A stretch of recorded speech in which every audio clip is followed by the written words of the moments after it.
Rafiki yangu hapo mwisho ni amevaa jacket mzuri. Huyo amevaa jacket kwa sababu ya joto. That's very good. Keep it up brother. Nitakuwekea kapambio kidogo. Haya, dada wetu kutoka Meru, the first delegate 2022 AGM kufika hapa ni huyu. Huyu hapo nyuma yetu hapo, huyu wa Meru. The second one ni huyu. Najua Bochel vile kawaida Bochel mnaletanga shida. And then so the third one is a group of Bochel. So the group, the group. Our Bochel are taken care of. So karibuni sana our delegates afadhali. Welcome our good delegates. We want to begin this program. This program is supposed to run up to 1 p.m. The hour of the Lord. In this part of Kenya, jua inachomokanga saa 9 jioni. So if you don't come from this part of Kenya, prepare yourself for, Bas, karibuni our delegates. Thank you so much for, hata wengine naona vile wanakanyanga carpet, mwendo wa aste. Memories are reminded. Hizo to memories. Karibuni sana. Welcome so much our delegates.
If that is the one who bought Junga. Thank you very much.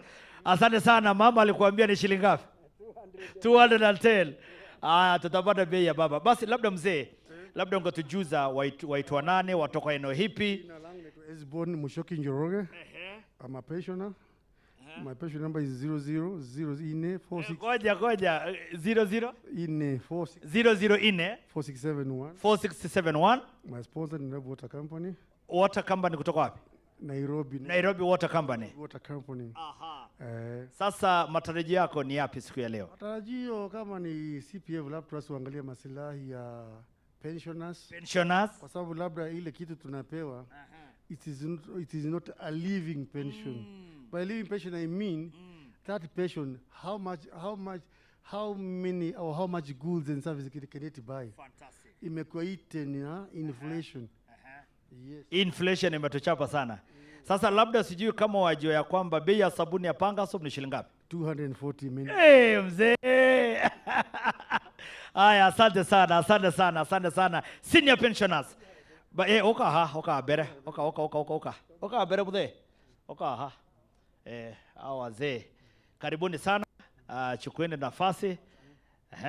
nafasi yenu. Senior pensioners na mkae pamoja.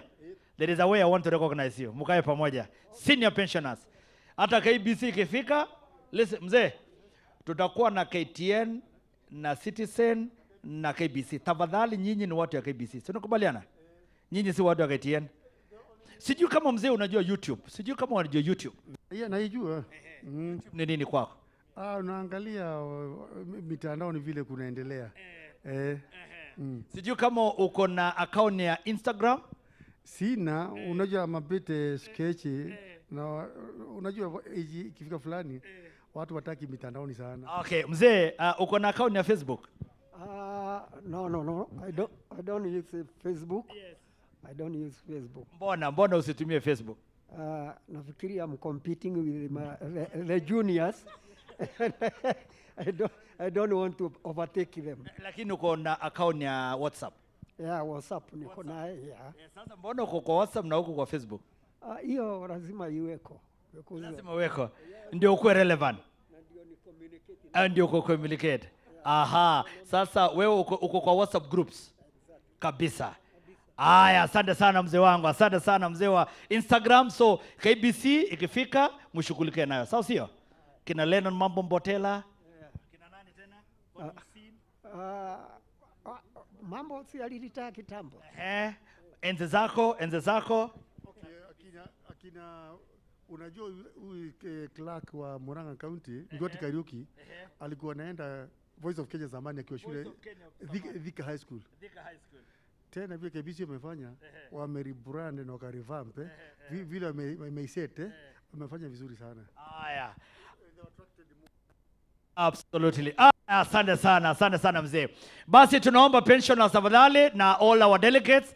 Tayari hiyo ni ishara tosha kwamba tunataka kuanza program ya siku ya leo, na hapo tuko na senior pensioners ambao hawako kwa Facebook lakini wako kwa WhatsApp. Asanteni sana mzee. 00 na M-Pesa. Haya, asanteni sana. Asante sana. Basi DJ, tayari utuwekee nyimbo ya M-Pesa tafadhali.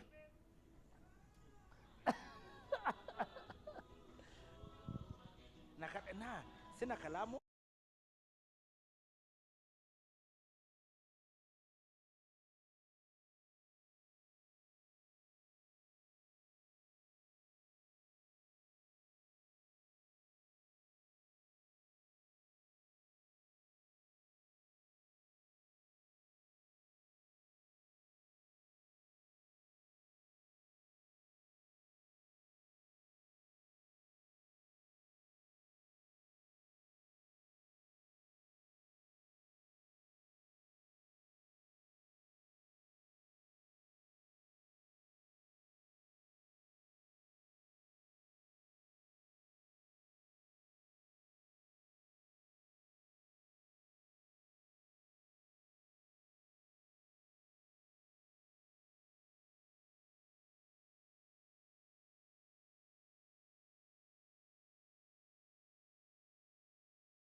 Ini yako? Ini ya nani?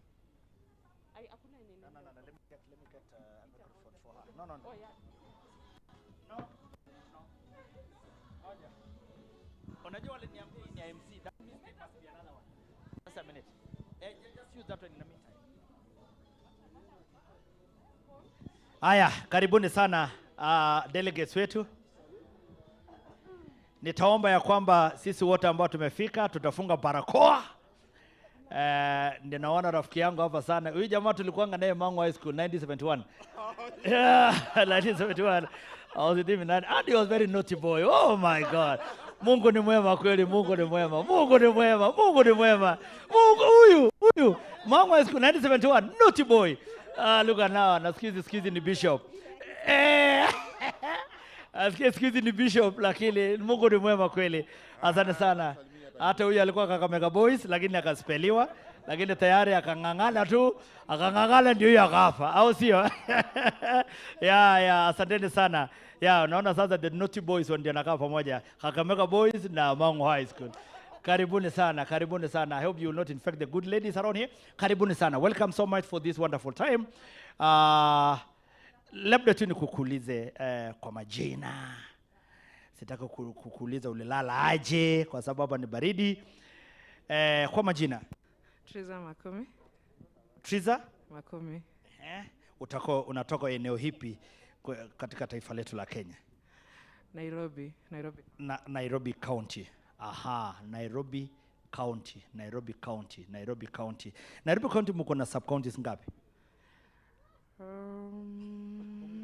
Yenyewe Mungu ni mwema, Mungu ni mwema, Mungu ni mwema, Mungu ni mwema. Waja Mwenyezi Mungu akubariki. Mungu ni mwema, siasa iko na wenyewe. Mungu ni mwema dadangu, au sio?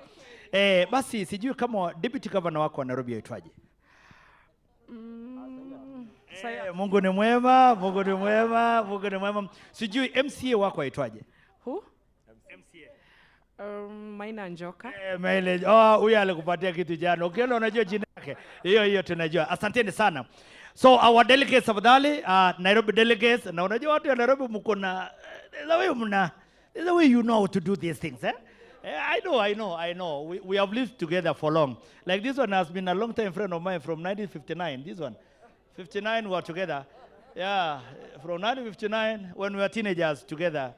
Mzee, tulikuwa na hiki bishoi from 1959. Our delegates tafadhali, tunaomba ya kwamba tuingie ndani because we want to begin with the national anthem. Tayari tumeona delegates kutoka where is Migori? Yeah, the Migori team are here. Tumeona Nairobi team are here. The one who don't know how many sub-counties wako nayo. Tuko na Nyandarua wamefika hapa, Murang'a wamefika hapa, wase wa kazi ndio hawa. Hawa ni Pishona 001. Hawa ndio nasema atuko kwa Facebook, atuko kwa WhatsApp, lakini tuko kwa M-Pesa. Karibuni sana, karibuni sana our delegates. In a short while, we will be able to introduce ourselves officially. In the meantime, we just want to ask that to settle down. Tafadhali, get to know the person sitting next to you. Who knows? That could be the next miracle. Sindio? That could be your next running mate. Haya. Silikweli? That could be your next running mate. That could be your next CEO kwa ile kampuni yako mzee. Au sio? Yeah, so let's get to know each other. Where possible, you don't sit with person that you know. Where possible. Kuwesekana kukaa tu na watu very new people. Like now wewe vile umekaa peke yako ni kwa sababu unatarajia wengine. Si ndio? Let's sit, interact, get to know each other. Kwa sababu Mwenyezi Mungu anajua kwa nini tumekutana hapa, au sio? So that we can be able to enjoy. Let's to relax and give glory to God. Si ndio? Yeah, ametuneemesha, ametupatia journey mercies. Ni wangapi walelala jana na hawakuamka? Si ni kweli? Imekarimu mkono wa Mungu. Karibuni our delegates. Tafadhali, if it's possible, they can come in front. Tafadhali, where possible, tafadhali, we will ask our delegates to come in front. Irene, I would imagine that we should be ready now. We should be ready now to begin this session. Basi, DJ, weka nyimbo in honor of the... Hawa wazee wawili wamesema tuna hiyo internet.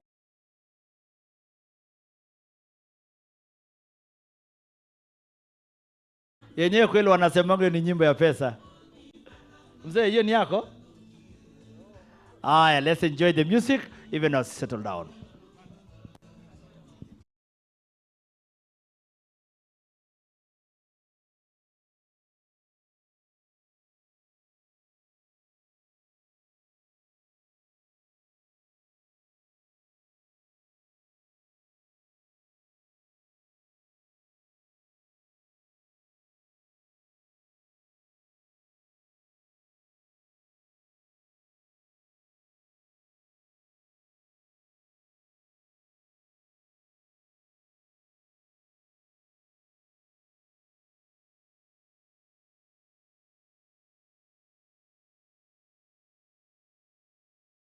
Anthem. Tafadhali, all the delegates, may I ask that those of us who are still at the tent, tafadhali, let's walk in first. We begin the session and then we'll come back to the tent. Tafadhali, all the delegates are already, our guests are already walking in. and we would want a scenario whereby when they walk in, the seats should be occupied. Tafadhali, all our delegates, tafadhali, let's walk in. Let's walk in. Thank you for heeding to the call. Thank you so much, sir. Najua jua imewaka sana. And I know you enjoy so much this one. Those of us who come from Mombasa, I know this is your environment. Bro, tunaitaka kuongea kwa imani. Hiyo ni kwa imani.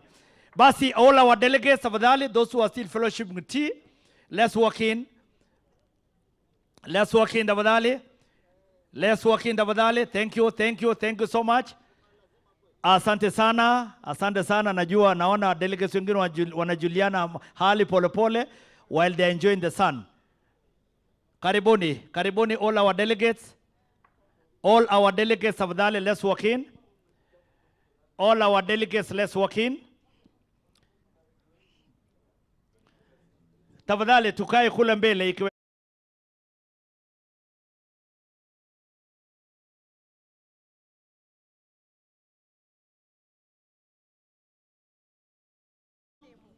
tufunga parakoa, kwa Kiswahili tuita parakoa, au sio mzee? Parakoa.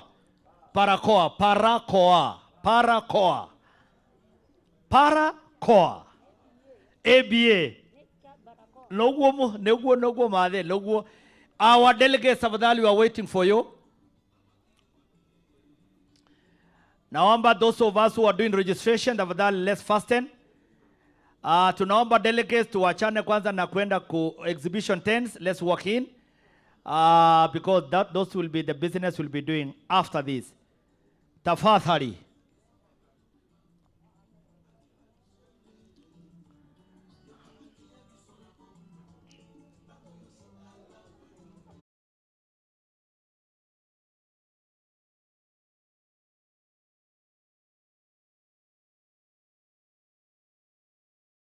It was Jane Claudia from Kilifi, Mombasa. Jameni, watoka Kilifi kule kwetu wewe. Nafikiria kwamba sisi watu wa bara tuwajua Kilifi sio Mombasa. Si tunajua kila inji. Sasa Kilifi ni Mombasa. Kilifi ni iko Kenya. Kilifi ni Kilifi, Mombasa ni Mombasa. Mwaishi Mombasa? Aha, mwalala wapi? Mwalala Mombasa. Hela mwaichukua wapi? Kilifi Mombasa. Mko na masinga ombwe zenu kweli. Ya pili, matarajio yako kwenye AGM ya leo ni ipi? Matarajio yangu ni kujua jinsi ambavyo union ama wakubwa wetu walikuwa wakifanya kazi. Yani ile tunaitanga accountability kwa lugha ya Kimombo. Accountability. Sasa kule Kilifi mko na sub counties ngapi? 7. Wewe wacha mwa Kenya bwana wewe. Mamako. Haya nishakupata. Basi DJ, over to you.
If we can be able to take our seats so that we can introduce ourselves together with me here. We want to introduce ourselves, the people who are going to be running this program today, as we welcome you to annual general meeting.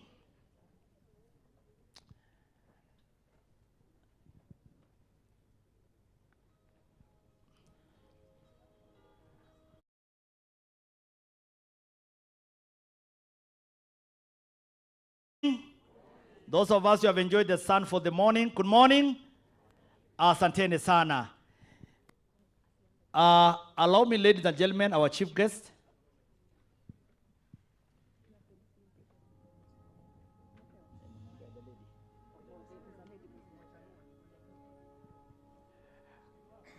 I'm sure the two of us are visible. If you are not seeing us, just lift up your hand. Hey, bro, sasa wewe, you are my... No, we were together in Mangu High School, and he was not the way he is in 1971. He's still the same one. This one from Nairobi. He's a good friend of mine. We were expelled together in Mangu High School in 1969, together with my brother here. So I want to believe that all of us, you can see us. Allow me to introduce the two MCs who will be running this program today. On my left, which is your right, is a media personality, a lady of repute, a lady that is respected in Kenya and internationally, a lady that has been in our screens for many years. Those of us who were born, like the senior pensioners there, we were born in 1959, you remember her very well, during the time of Leonard Mama Mbotela. Therefore, ladies and gentlemen, it's my pleasure, therefore, to introduce my very own sister, the sister to many Kenyans around here, Madam Terry Ann Chebet. Madam Terry Ann Chebet is a consultant, having left the media, the screens, and now she's serving as a consultant, and a very good professional. And therefore, she's going to be working with us today as we run on this program. A round of applause to Terry Ann Chebet. How many of us used to enjoy her on the news? Come on, you too. No.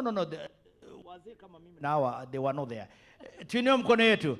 Asanteni sana. Thank you. That is a way of saying they are recognizing your presence. Over to you. Thank you so much. Good morning, everybody. Good morning, ladies and gentlemen. I would also like to introduce my co-MC this morning, Albert Koche. Some of you may know him from the political space. He's a former speaker, Elgeyo-Marakwet County. He's currently a consultant in government affairs. He's an author of a book, Do and Don'ts of Engaging Governments, and of course, my co-MC for this morning. Asanteni sana, I'm really looking forward to our consultations for the day. Asante sana. Si mutupatie basi kamoja, hata kama ni joto. I know it's very hot outside there. I know it's very hot outside there. Basi, we would want to ask that we begin the program, and want to ask Nyaga, who will be able to lead us with our prayer. Our brother Nyaga and our sister here will be able to lead us in Muslim prayers. Tafadhali, may we all be outside.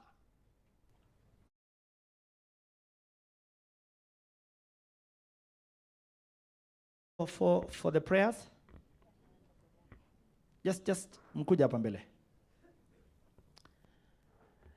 And in honor of God, as been our custom, men will definitely remove their hats, but don't remove your parakoa.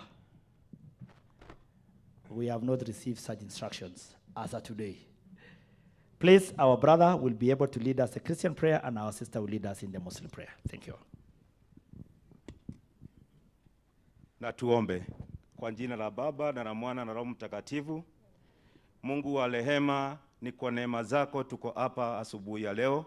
Asante Mungu kwa kuweza kutupatia kipawa Mungu, ya kwamba tuko hai siku ya leo. Tunakupatia sifa na utukufu Mungu wa Israeli. Mungu Baba, tunapoanza mkutano ya leo, tunaomba uwepo wako uweze kutujalia yale yote mema Mungu, na mwishowe tutakushukuru na kulimindi jina lako.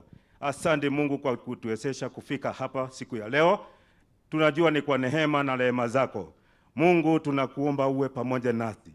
Tunaomba uwepo wako, tunaomba nguvu zako. Tunaomba hayo katika jina ya Kristo Bwana wetu. Kwa jina la Baba na Mwana na Roho Mtakatifu.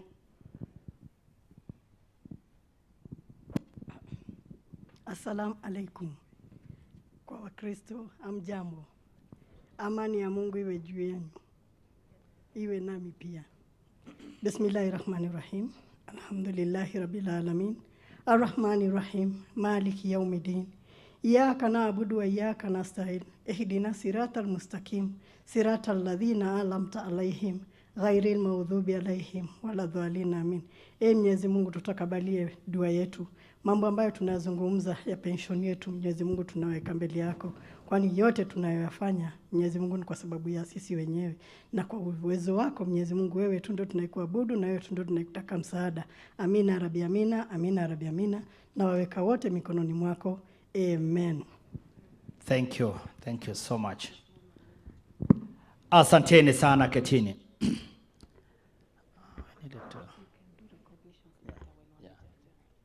Very good.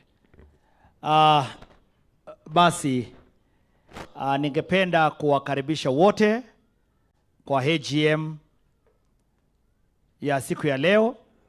Those of us who have come from all parts of Kenya, we want to recognize you. We would want to begin the program, but before we do so, I just want to do a bit of recognition. I'm aware that we are not full house, but I still again going to be doing as we proceed. May I request all our delegates, including myself, whom we come from Coast Province, may you be upstanding. Wanakili, I come from Coast. I know you don't know. Those of us who come from Coast Province, tafadhali, be upstanding. Can we appreciate them, please? Aha. Sijui kama mtaweza jiunga pamoja nasi kwa hiyo nyimbo watu yetu jameli. Mwatisha kweli nyinyi. Nishaona. Tunaitenga hiyo ni nyimbo ya pesa. Asanteni sana. May we be seated. Our friends from Mount Kenya, Central Province, please be upstanding. Watu wetu ya M-Pesa, very good. Hiyo ni ya M-Pesa kidogo. Mungare niyo na ka M-Pesa kidogo.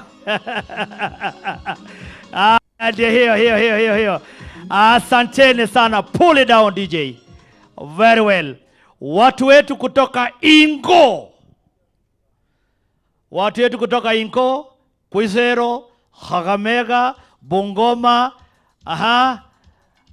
Watu wetu ya Ingo. Very good, wonderful.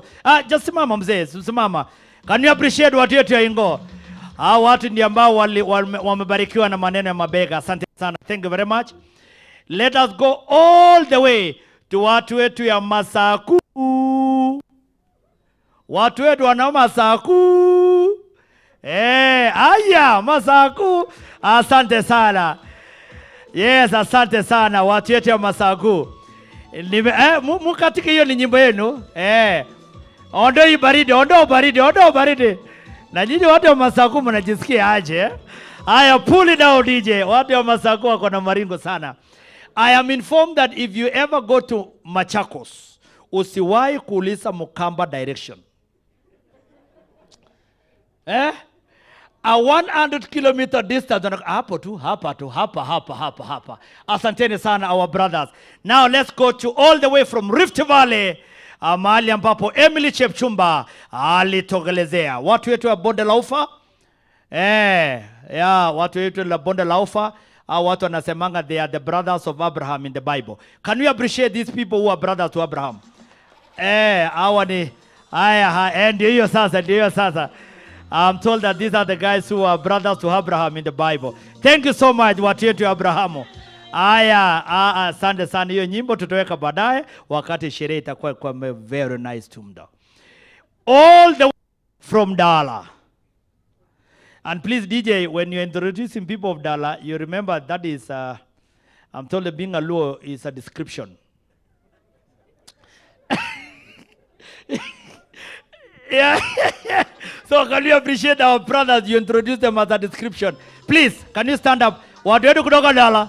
You can hata mtesa feel too. You can see the way Omera watu wa serikali watu wa serikali. By the way, these are the fellows, they believe that we have always been in government. Serikali ni serikali. Ukuwe opposition ni serikali. Ukuwe ndani ya serikali. Thank you so much watu wetu kutoka upande lingine. Which other party by left? Hey.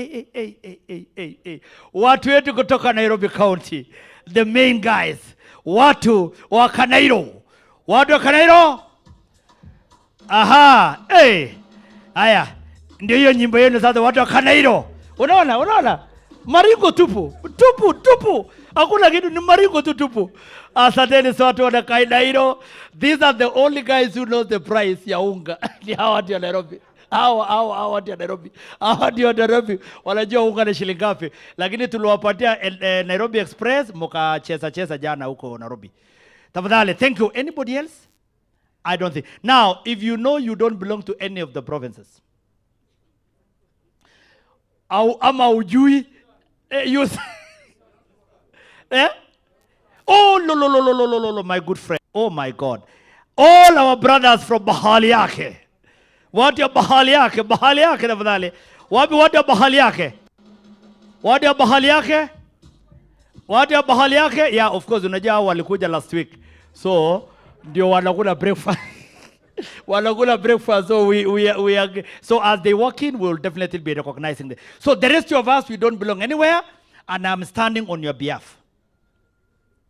Sindio, if you know you don't belong to anywhere, mimi nimesimama on your behalf. Finally, as we begin this program, I will allow me to make the following announcement. We are alive and aware that there are many interactions that we would want to have today.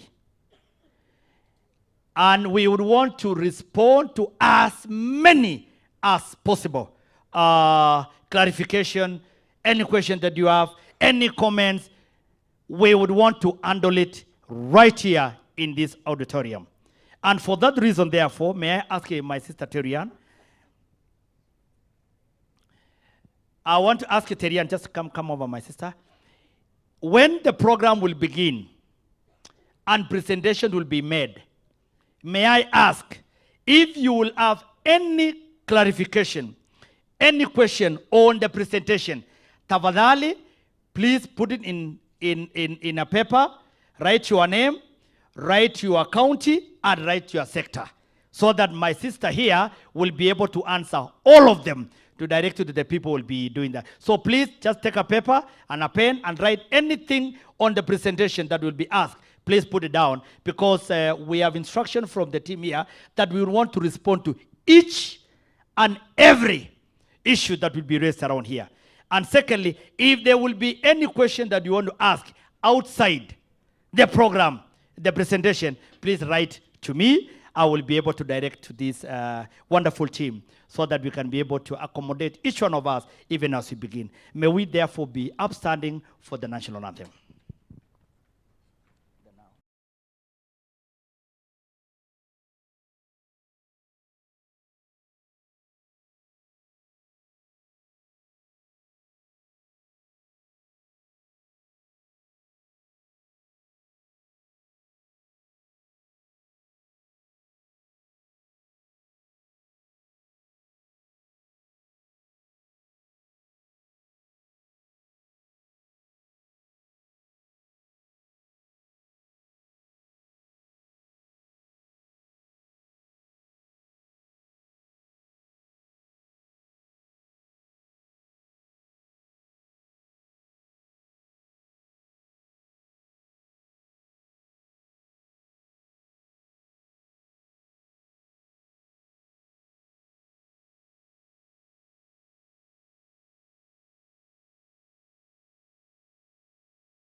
will be able to open this meeting, invite the company secretary to read for us the AGM notice. A round of applause to chairman.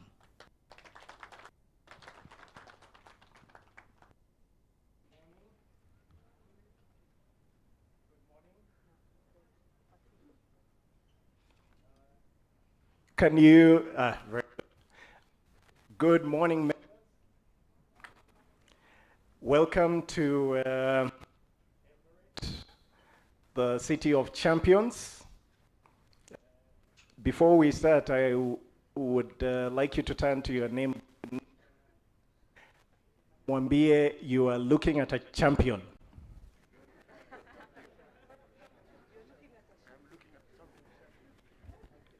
Welcome, everybody. Members of our, those are the most important people here today. Trustee,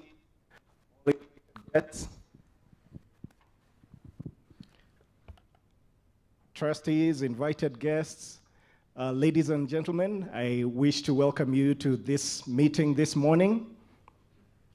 We're delighted to be meeting for the first time in 2 years. We know that the last 2 years have not been easy with COVID, but we are grateful that by the grace of God, we're able to meet today on this chilly morning. So karibuni nyote, and even as we know that COVID has started to rear its ugly head again, we thank God that we're able to be here and conduct our business of the day. So there will be many things discussed today, many presentations and speeches that we will hear.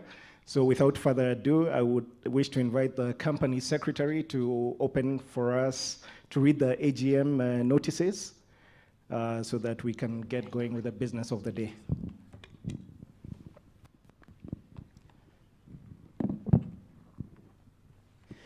Thank you, Chair. Our main chair, who is the chair for our corporate administrator and our affiliate entities, the chairperson for our DB scheme, Madam Winifred Mbai, our chairperson for our DC and IPP schemes, Bwana Victor Odendo, our trustees, Board of Trustees present, distinguished guests, members of our 3 pension schemes, ladies and gentlemen, allow me this morning to start by reading our notice, that being our agenda number 1. Now, for those who have this booklet, we are starting with the DB scheme. Looks like this on the cover. And if you turn to page number 4, you'll see the notice there. This notice is for the 19th annual general meeting. I'll read. Notice is hereby given that the annual general meeting of the Local Authorities Pension Trust will take place on Monday, 27th June 2022 at Eldoret Sports Club in Uasin County, starting from 8:30 to 12 noon. The agenda.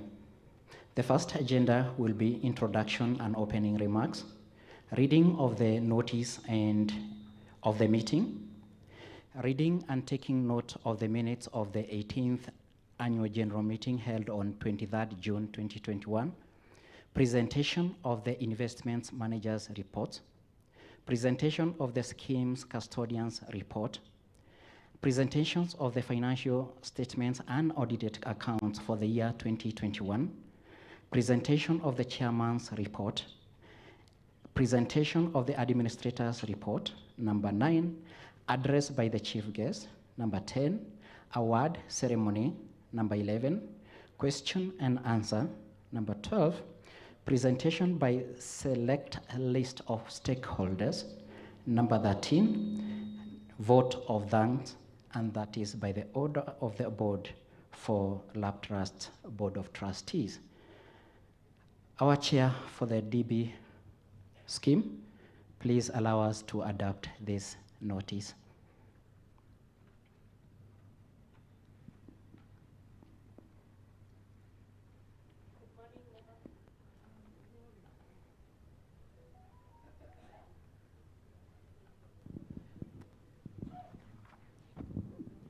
Good morning, members. Once again, welcome to our AGM. Having received the notice for the AGM, I hereby request that we adopt the same, and as such, I would request for a proposer and a seconder. May I have the proposer kindly?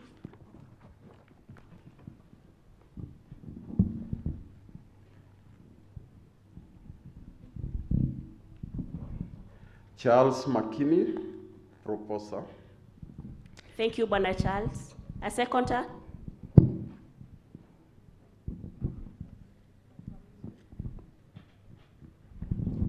I second. My name is Boniface Mwangangi, Secretary General, Association of Pension Trustees and Administrators of Kenya. Thank you. Thank you, Sir Boniface. Thank you, Chair. The next notice is for the members who are under our DC scheme. Your report looks like this on the top cover.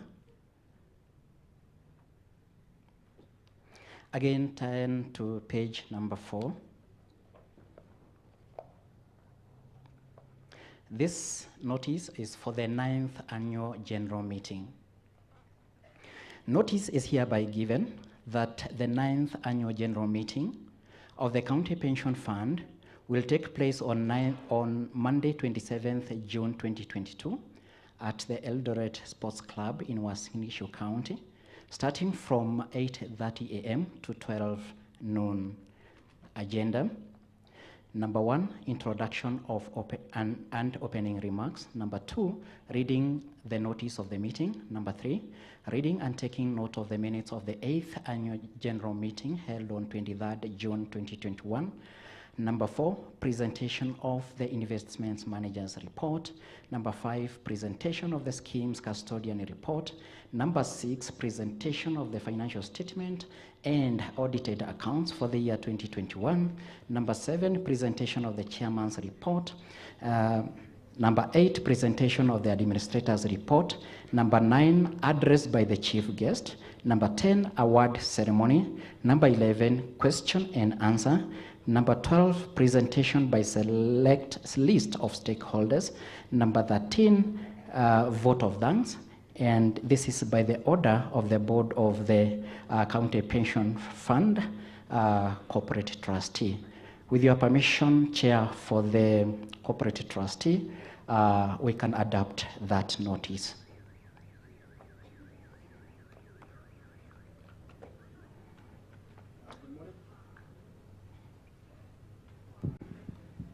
Thank you very much. Good morning, members, once again. Thank you for taking time to join us in this meeting. Having received the notice for the AGM, I hereby request for a proposer.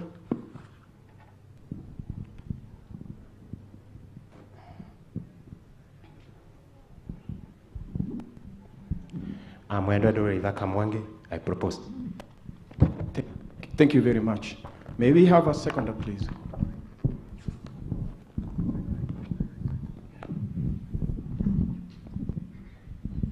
I, Margaret Jobita, a pensioner under the scheme, do second that we do what? We approve, or we... You have done so good, seconding. Back to you, Bonasias. Thank you, Chairman. I now go to the notice for our members who are under the IPP, Individual Pension Plan Scheme. Your report looks like this on top. If you can see this is how your report looks like. Again, turn to page number 4.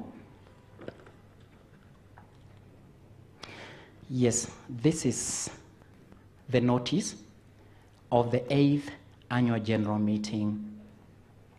Notice is hereby given that the 8th Annual General Meeting of the CPF Individual Pension Scheme will take place on Monday, 27th June 2022 at the Eldoret Sports Club in Uasin Gishu County, starting from 8:30 a.m. to 12 noon.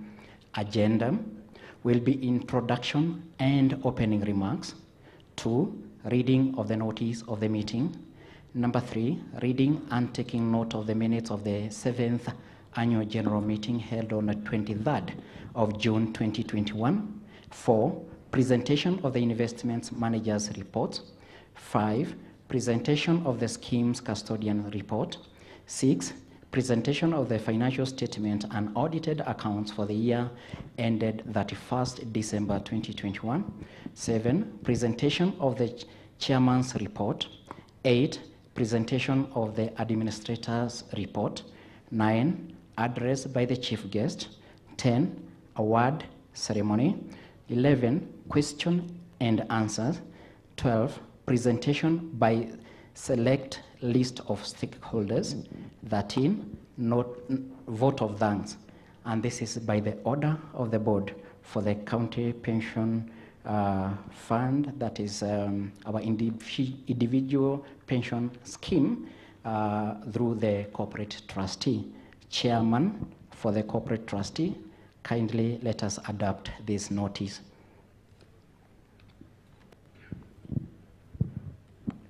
Thank you very much. Yes, having received the notice for the, again, request for a proposal.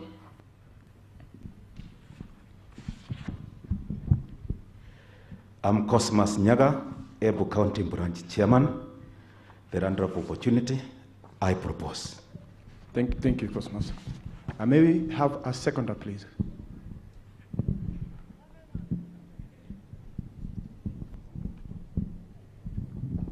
I am Caroline Jage, a member of IPP. I second. Thank you, Caroline. Back to you, CS. Thank you, Chair. Our main chair, with your permission, we now go to the next agenda, and this is on minutes. I'll start with the minutes for our DB scheme.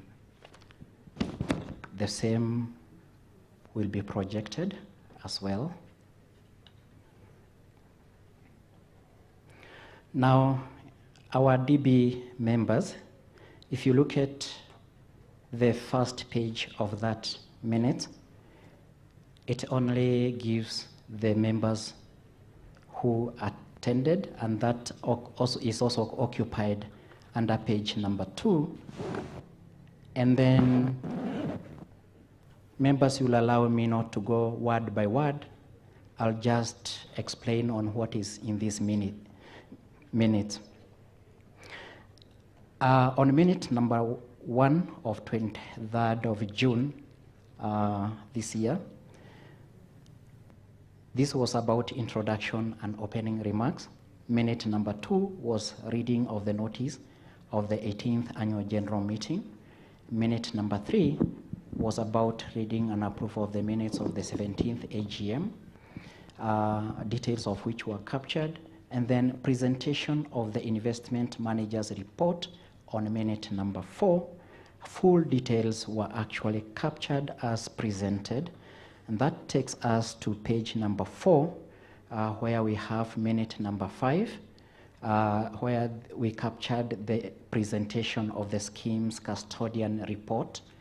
Again, details well put there. And then we have minute number 6.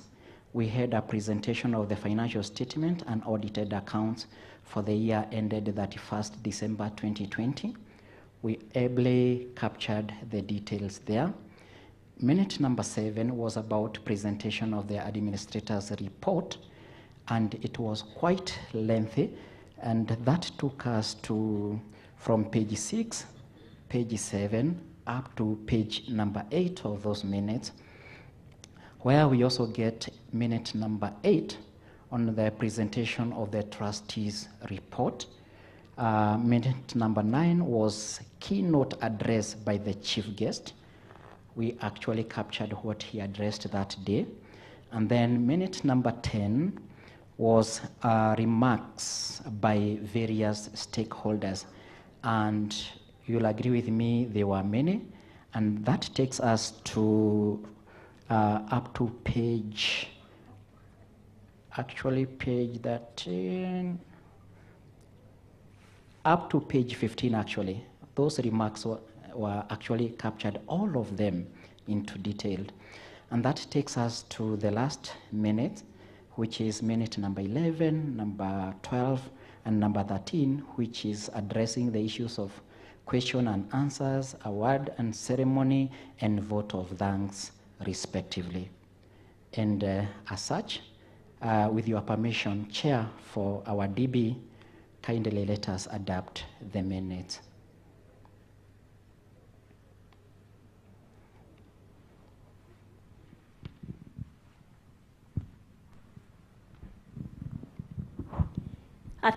Yes, for taking us through the meeting.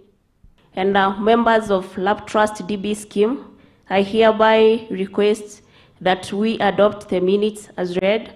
And as such, I would request for a proposer and a seconder to confirm the minutes as a true record of the AGM held relating to the year 2020.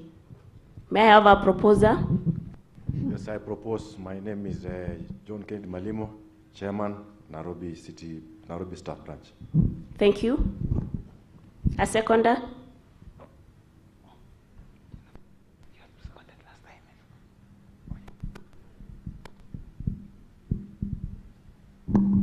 I'm Bernard Inyangala. I'm a pensioner. I second. Thank you, Bernard. Back to you, CS. Thank you so much, Chairman. Allow me to then go to the second set of minutes for our DC scheme. The minutes are projected for those who do not have a copy. You can also find them in our website. The first and the second page shows the list of the delegates and the members who attended the meeting. Minute number 1 was introduction and opening remarks. Minute number 2 was about reading of the notice of the 8th annual general meeting. Minute number 3 was about reading and approval of the minutes of the 7th AGM held on 26th of June 2020. Minute number 4 was presentation of the investment management report. We have given full details of what they presented that day, and that takes us to minute number 5. Minute number 5 is about presentation of the custody report. Again, we have given all the details therein. Minute number 6 was about presentation of the financial statement and audited accounts for the year ended 31st December 2020. Again, details well captured. And if we turn to page number 6, we will get minute number 7 about the presentation of the administrator's report, which again was quite detailed, and that takes us up to page number 8, where we are getting minute number 8, presentation of the corporate trustees report. Again, it was well captured and in detailed, and that takes us up to page number 10, where we get minute number 9 on the keynote address by the chief guest. Details again were well captured, and that again takes us to minute number 10 about the remarks by the scheme stakeholders. You'll agree with me, members, again, they were quite numerous, and that took us up to page number 18, where we get minute number 9, 12, and 13 about the question and answers, award ceremony, and finally vote of thanks, respectively. Again, chair for a corporate trustee, we request that we have the minutes of the 8th annual general meeting as held on 23rd of June 2021 be adopted.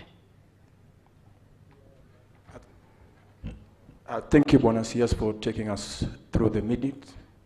Members of the DC scheme, I hereby request for a proposer and a seconder to validate that the minutes as read are a true record of the AGM held on 27th June. A proposer, please. Teresa Makome, I propose. Thank you, Teresa. May I have a seconder, please?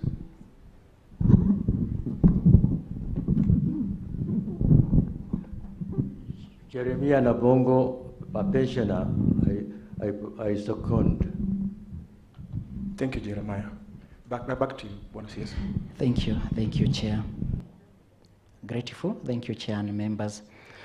I now turn to the last set of minutes for the 7th annual general meeting of the CPF Individual Pension Scheme, which was held on 23rd of June, the year 2021. Again, page number 1 and number 2 simply indicates of the members and all the attendees therein.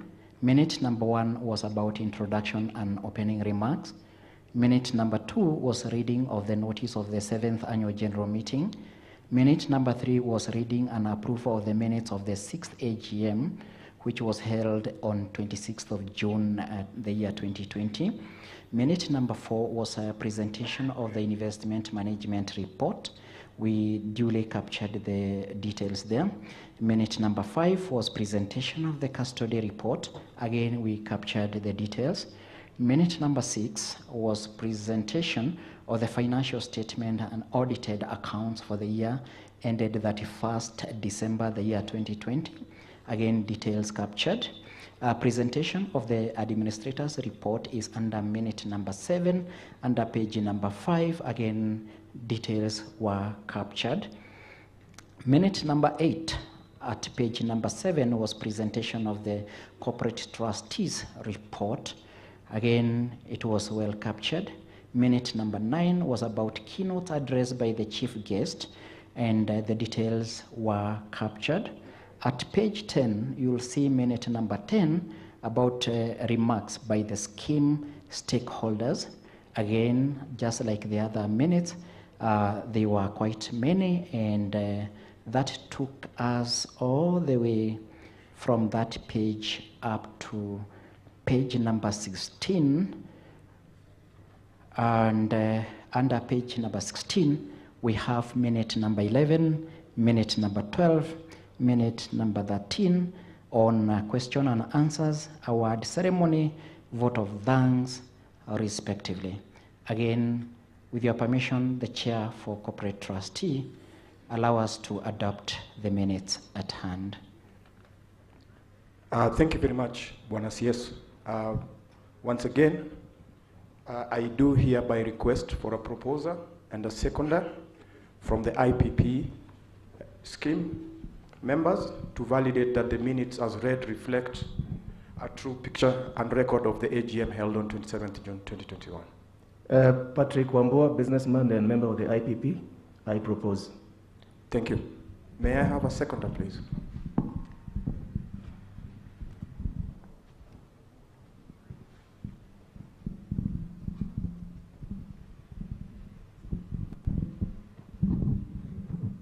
I am Moses Ombaso, branch chair Vihiga.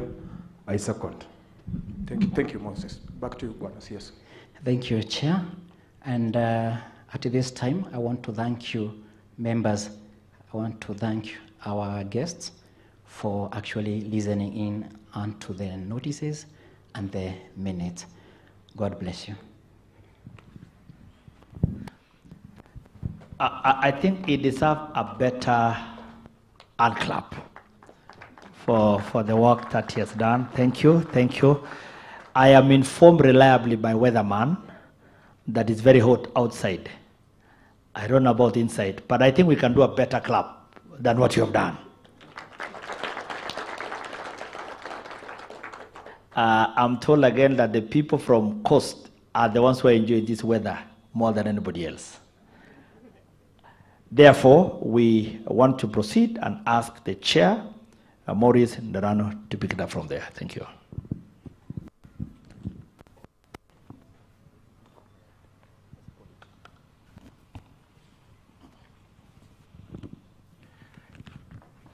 Thank you, MC and company.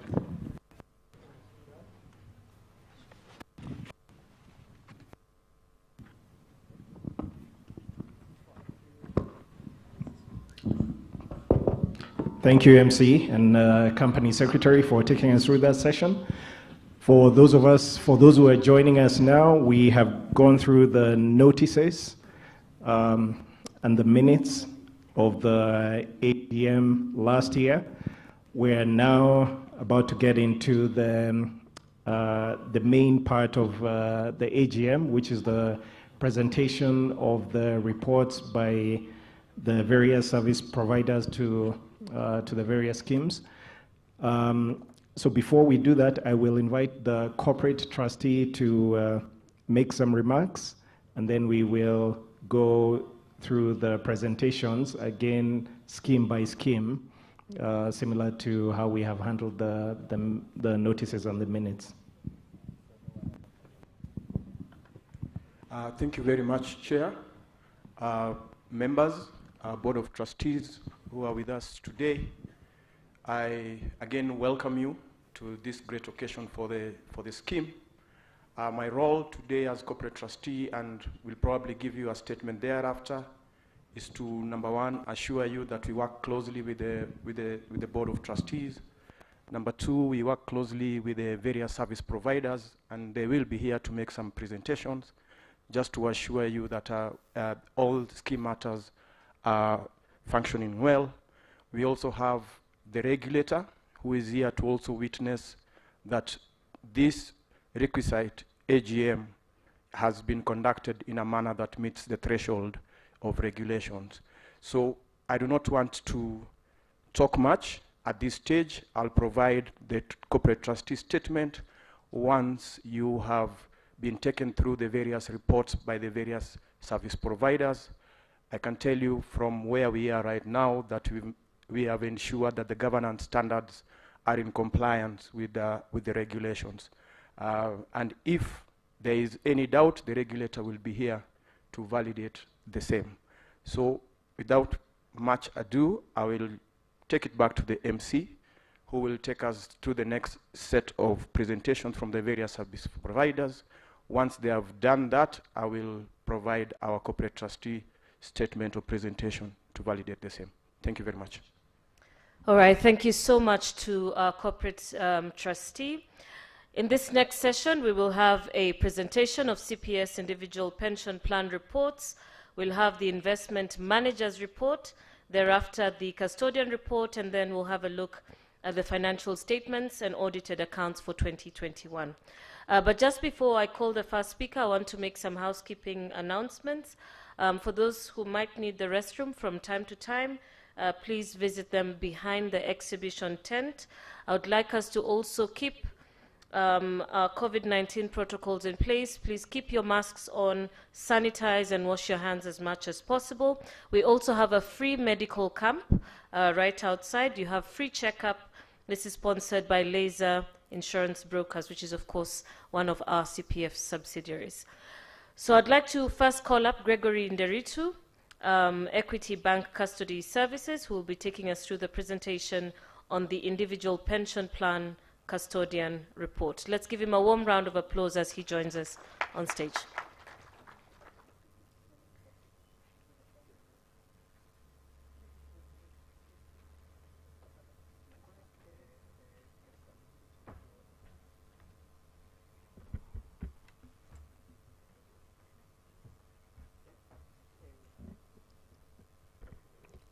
Thank you very much, MC.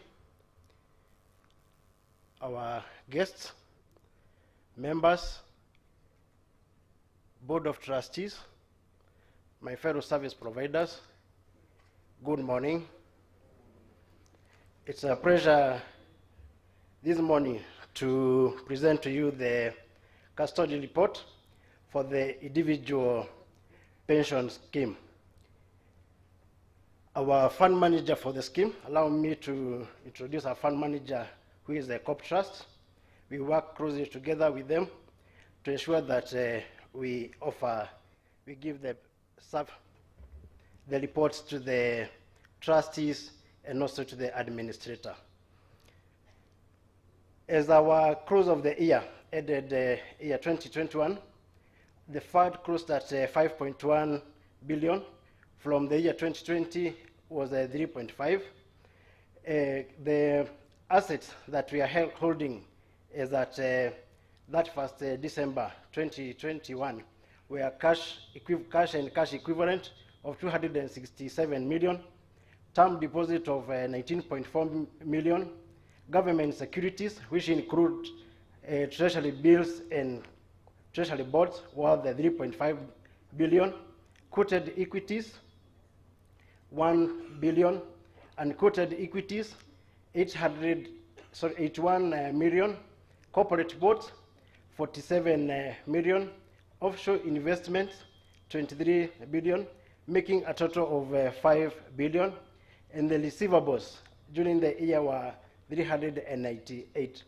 And the fund owed the figure of 216 million. That's giving us a total of 5.1 from 3.5 billion from the previous year. If we go to the next slide, this is how the fund has performed over the years. As you can see, members, is that from the year 2017, the fund was 645 million, and it has grown to the 5.1. And the members, these are in a position, allow me to thank you so much for making this fund grow to this far, and through the permission from the share. Allow me to appreciate the members. As our custodian, we wish to assure you that the assets for the scheme, they are safe and they exist. Thank you so much.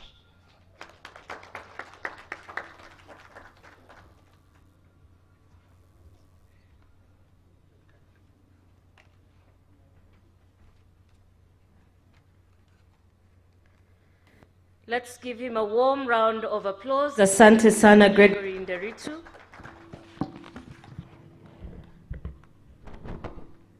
From Equity Bank Custody Services.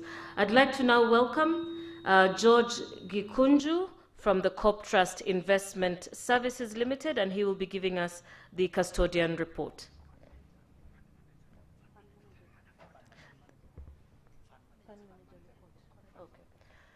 Just a quick correction, that will be the fund manager report.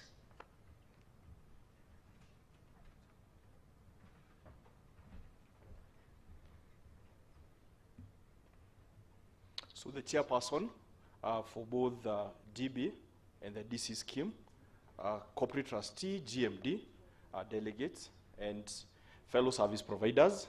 My name is George Gikunju from COP Trust Investment Services. Ourselves, together with CIC, we are the fund managers of the DC scheme, and I'll take you straight to my presentation, the first slide. So this is on investment growth and the asset under management, the growth from 2017 to the year 2021. It's clear that both the assets under management, as presented by the custodian, that there has been growth in assets under management. This is both from your contributions as the members and also investment return, which basically comes from the fund manager ourselves. So the next slide, this was covered quite well by the custodian, talks about where we held our assets. And majorly we held the assets in government securities, which are considered to be safe. These are pension scheme. We held assets in equities. The biggest proportion, members, is to note, is in government securities. As expected, these are risk-free. And of course, to do, for us to be able to fund any withdrawals, we must hold some cash and assets in liquid assets. And we had corporate bonds to the tune of 0.95%.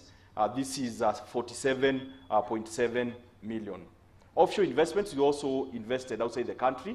This is just to diversify and to make sure that we take advantage of the opportunities which are outside our boundaries. Members, at the end of the year 2021, our scheme had assets under management at 5.0 billion.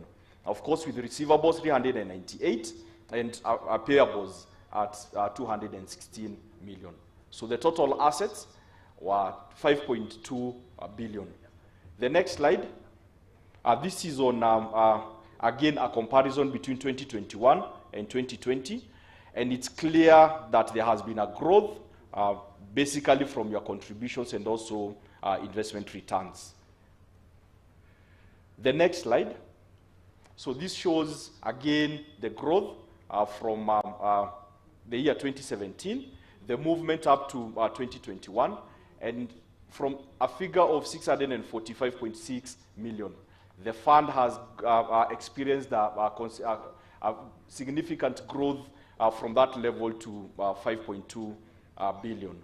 Again, quite commendable. Trustees, and of course, board, corporate trustees, GMD, and members, that marks the end of the presentation.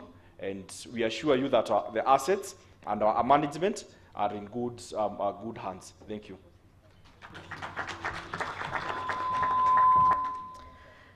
Thank you very much. I'd like now to invite Victor Simba from Deloitte, who will be taking us through the financial statements and audited accounts for 2021. Karibu sana.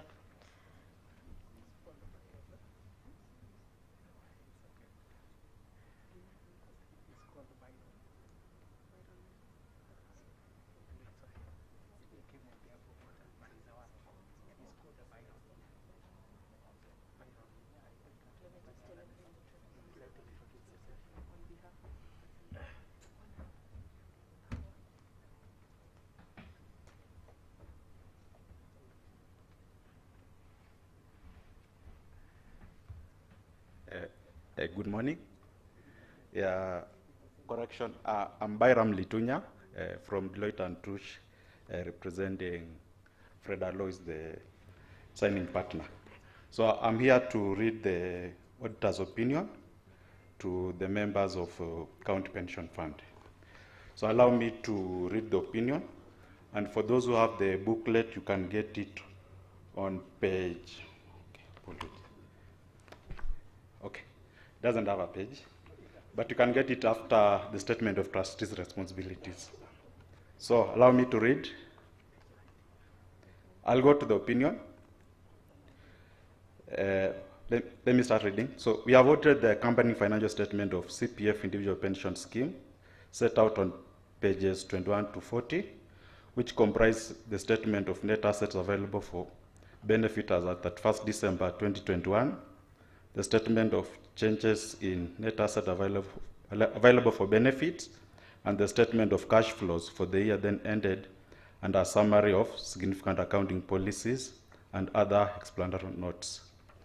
In our opinion, the accompanying financial statements give a true and fair view of the financial transaction of the scheme during the year ended 31st December 2021, and of the disposition at that date of its assets and liabilities, other than liabilities to pay retirement and other benefits falling due after the year end of the year in accordance with the National Financial Reporting Standards and the requirement of the Kenya Retirement Benefit Act. So, basis of opinion, we conducted our audit in accordance. So the page.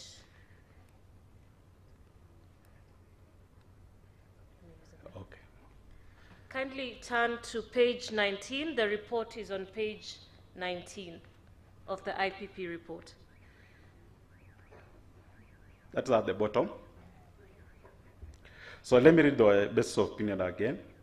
So we conducted our audit in accordance with the international standards on auditing, that's ISAS. Our responsibilities under those standards are further described in the auditor's responsibilities for the audit of the financial statement section of this report. We are independent of the company, that's the scheme, in accordance with the International Ethics Standards Board of Accountants, Code of Ethics and for Professional and Accountants, together with the ethical requirements that are relevant to our audit of the financial statement in Kenya. We have fulfilled our ethical responsibilities in accordance with this requirement. We believe that the audit evidence we have obtained is sufficient and appropriate to provide basis for our opinion. Allow me to skip other information. Responsibilities of trustees for the financial statements and auditors' responsibility for the audit of the financial statement. I'll go to the second last paragraph and allow me to read. We are required to communicate with those charged with governance regarding, among other matters, the planned scope and timing of the audit and significant audit findings, including any significant deficiencies in internal control that we identify during our audit.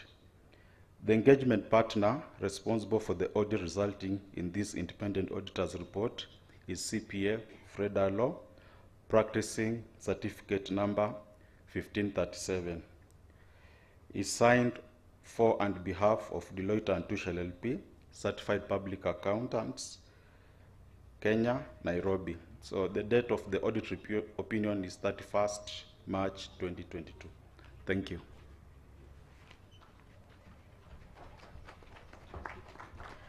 Thank you, Byram. Let's give him a warm round of applause. Asante sana. I'd like now to welcome our corporate trustee to give his report and then hand over to the chair.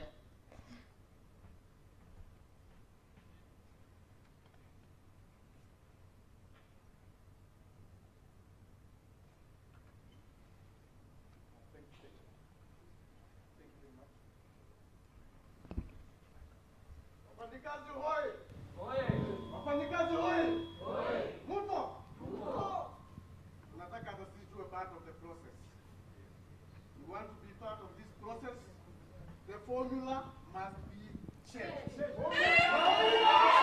Yeah. Thank you. Thank you. Perfect. Sawa. Thank you very much. Asante. Asante sana. Thank you. All right. All right. Thank you. Thank you so much. DJ. Thank you. Thank you so much. That is noted. That is noted. That is noted. That is noted. Okay. All right. All right. All right. DJ, tuweke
the Deputy Governor of Uasin Gishu County, His Excellency Daniel Chemno.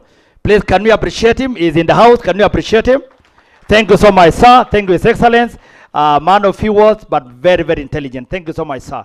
The other one is the Deputy Speaker of my very home county, Mheshimiwa Chemosong. Can you appreciate him again? Asante sana. Kwa sababu wengi sasa tumefika, I want to now recognize regions. Nikitaja region yako, wote munasimama so that we can appreciate you. Tuanze na kule Ingo, Western region. But can we be all upstanding? Watu wa Ingo, Western region, fantastic. Ingo. DJ unaniangusha lakini hakuna shida. Can we appreciate watu ya Ingo? Watu ya Ingo fanya namna hii. Watu ya Ingo, asanteni sana. Tuende all the way to Masaku. Na Masaku wana matiliku.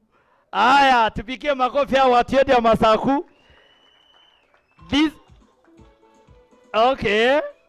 Wanu ulikuwa unatufaa na wewe DJ, wewe uko na upaguzi yenye sijawahi kuona. Ikifika Ingo unanyonga. Ikifika Eastern unaachilieko. Sawa sawa. Hiyo biashara tutamalizana lunch. Thank you so much our good people from Eastern Province. Tuende all the way to Northeastern, bahali yake. Watu wetu bahali yake. Asanteni sana watu wa bahali yake. We are aware mlikuja last year, ndio mmefika leo. Asanteni sana, pole kwa uchovu, asante bahali yake. Let us know all the way watu wenye napanda milima kutoka East na West. Central Kenya. Central Kenya, weha. Aya, muinue mkono zenu watu wa Central Kenya. Asante sana. Basi tungependa kuwatambua watu wangu wa Emily Chepchumba. Watu wa Bonde la Ufa. Masela. We DJ wekea nyimbo watu yangu ya Bonde la Ufa. Hii watu ya Bonde la Ufa mmefika hapo mapema. Asante. Ni ile DJ unalalanga tu kwa kazi, hakuna shida. All right, thank you. Watu yangu ya Emily Chepchumba, we recognize you. Na mmekujeko, na nimewaona. Aya, watu yangu ya Kisumu Dala, where we describe the origin. You know, I am told that watu ya Kisumu, they don't come from, they belong. We belong to the city. We don't come from the city. They belong. Asante sana. The guys who don't own phones, but they own gadgets. Asantene sana. And I'm told that being a Luo is an obligation. And a description. And you need to have a manual. Rokamano joduwa. Wonderful. Wacha sasa twende watu wangu wa Kanairo. Watu wa bei ya unga. Watu wa Kanairo. Aya, tufungie hao watu wa Kanairo. Watu wa Kanairo, I'm told the watu wa Kanairo, they only spend in a city. Nasikia wanalalanga tu cities, they don't spend in towns. Maringo yenu ya pesa nane tutajua. Aya, sawa. Any other count? Any other region? Watu wetu wa malaika. Watu ya mamba wa bwani. Watu ya coast. Watu ya kina Sofia na Rahab. Aya, makofi kwa hawa watu ya Sofia na kina Rahab. Aya, ndio hiyo nini watu ya Rahab na Sofia. Finally, aya, asante sana Sainabu, nishakuwa na Sainabu. Finally, if you know you belong to where you don't know.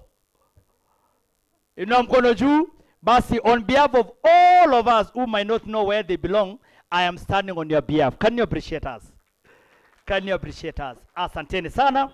And therefore, without much ado, I want to ask my sister Terry-Ann Chebet, who is my co-MC, to pick it up from there. Thank you very much.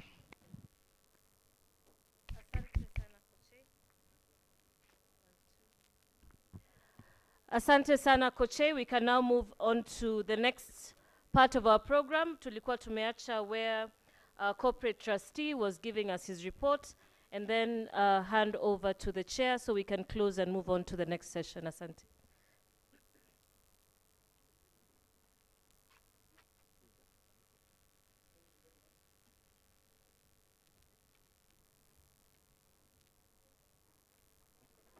Hello? Yes. Thank you very much, MC. Thank you, members, for your patience, for your engagement, for your openness during the breakout session. We are happy that we now can progress. And in the interest of speeding up for lost time, I will request MC, we can have the next set of presentations from the service providers for the DC scheme. Thereafter, I will make a joint statement of the trustee for both schemes. Thank you very much. All right, thank you so much, trustee. So we are moving now to the presentation of county pension fund reports. And I want to call George Gikunju to give us his presentation of the county pension fund investment. Karibu sana, George. Let's give him a warm round of applause.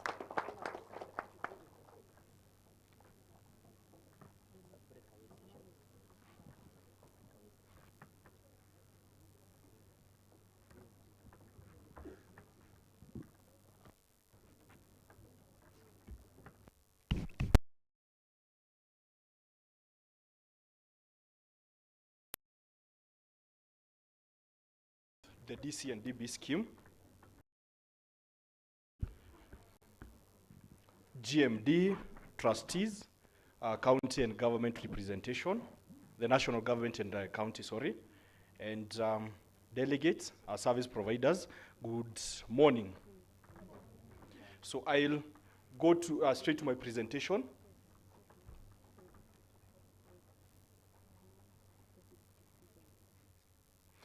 Okay. So I'll give a few highlights on the economic growth, considering that this is where we invest our money. So it's quite important to put everything into context for the members, the delegates, to understand why we returned the numbers that we reported in the other scheme and also in this scheme. So we were lucky in 2021. We saw a lot of improvement in GDP. Our number was reported 7.5%, which was quite an improvement, considering where we came from in 2020 because of COVID-19 and the challenges which were there. But as we look into 2022, we continue to expect, we're already seeing a bit of risks here and there, which we expect to affect the economic growth. We have been talking about the Russia-Ukraine conflict and how this has affected commodity prices, the fuel prices, and also inflation. We're talking about US and UK experiencing almost a 40-year high in terms of inflation. And of course, as we go into the next few months, we expect the Kenyan elections. So we've seen fuel prices, food prices going up, but again, as trustees, we've already held a few meetings to look at how to cushion the scheme against some of these challenges. And I can assure the members that the scheme is doing quite well. And even if you're hearing challenges of inflation and all that, we're doing all our best to make sure that the scheme will give you good returns in the year 2022. We've been talking about currency, and some of them, we're seeing the Kenya shilling really weakening. This has been an advantage in terms of we've invested in the offshore, and you know when we invest in dollars, as much as you want to support the shilling and hope that the shilling does not depreciate significantly. We also have, as your investment managers, we have to take advantage of some of the opportunities that come with a weak currency. So we've invested in offshore, but the biggest chunk of your money, as I mentioned, is in government bonds, and the interest rates have been going up, which is good for new contributions, although there are a bit of challenges when you look at our old investments in terms of bonds. But for any new contributions that come in, it's quite a good thing because you get to invest at higher yields. Stock market, we've invested close to 20% in our stock market. These are shares. And again, just to assure members that we continue to invest in blue chip companies. And we've seen a lot of weakening in the stock market, where we invested close to 20%.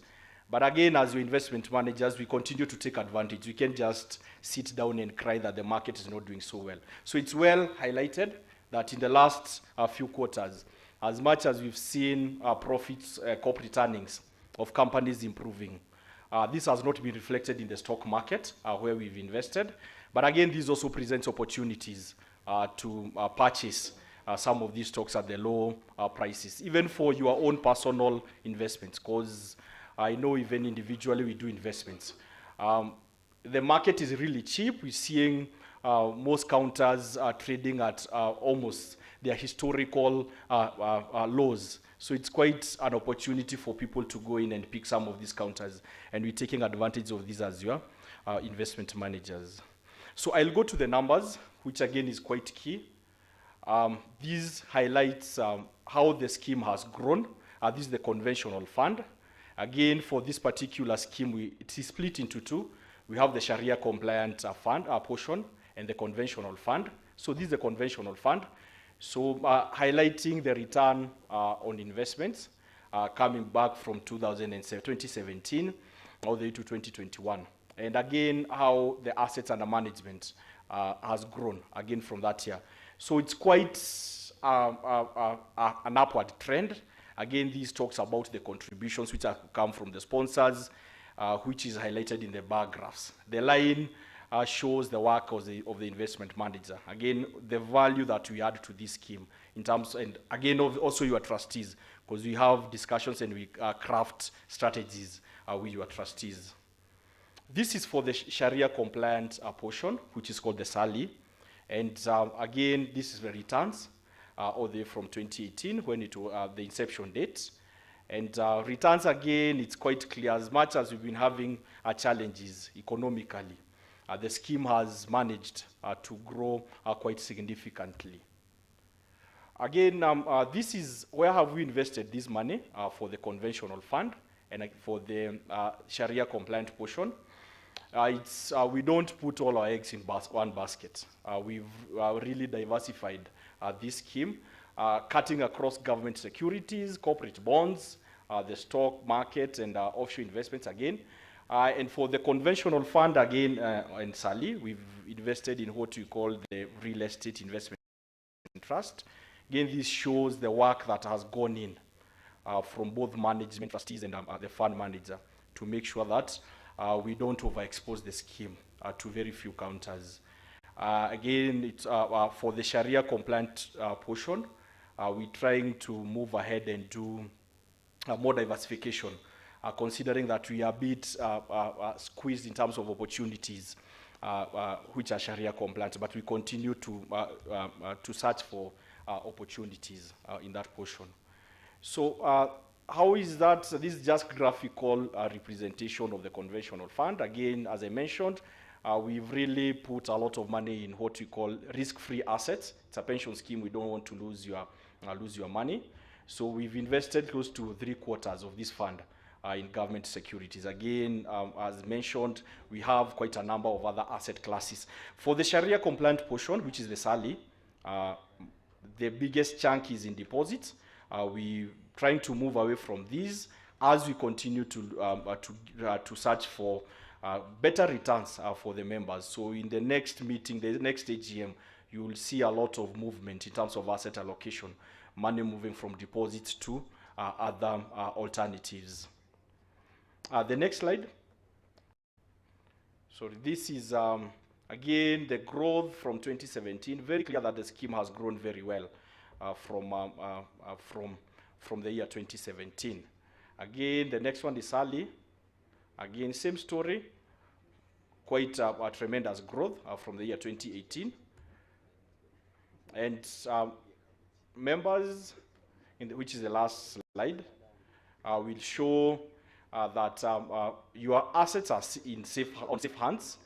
We continue to do our best despite the challenges that we're seeing. We expect 2022, we expect elections. We're seeing all the global challenges from the conflicts, geopolitical environment and the challenges, but we're doing all our best in conjunction with the trustees, management of CPF, we're doing all our best to make sure that even next year we'll report positive returns for this scheme. Thank you.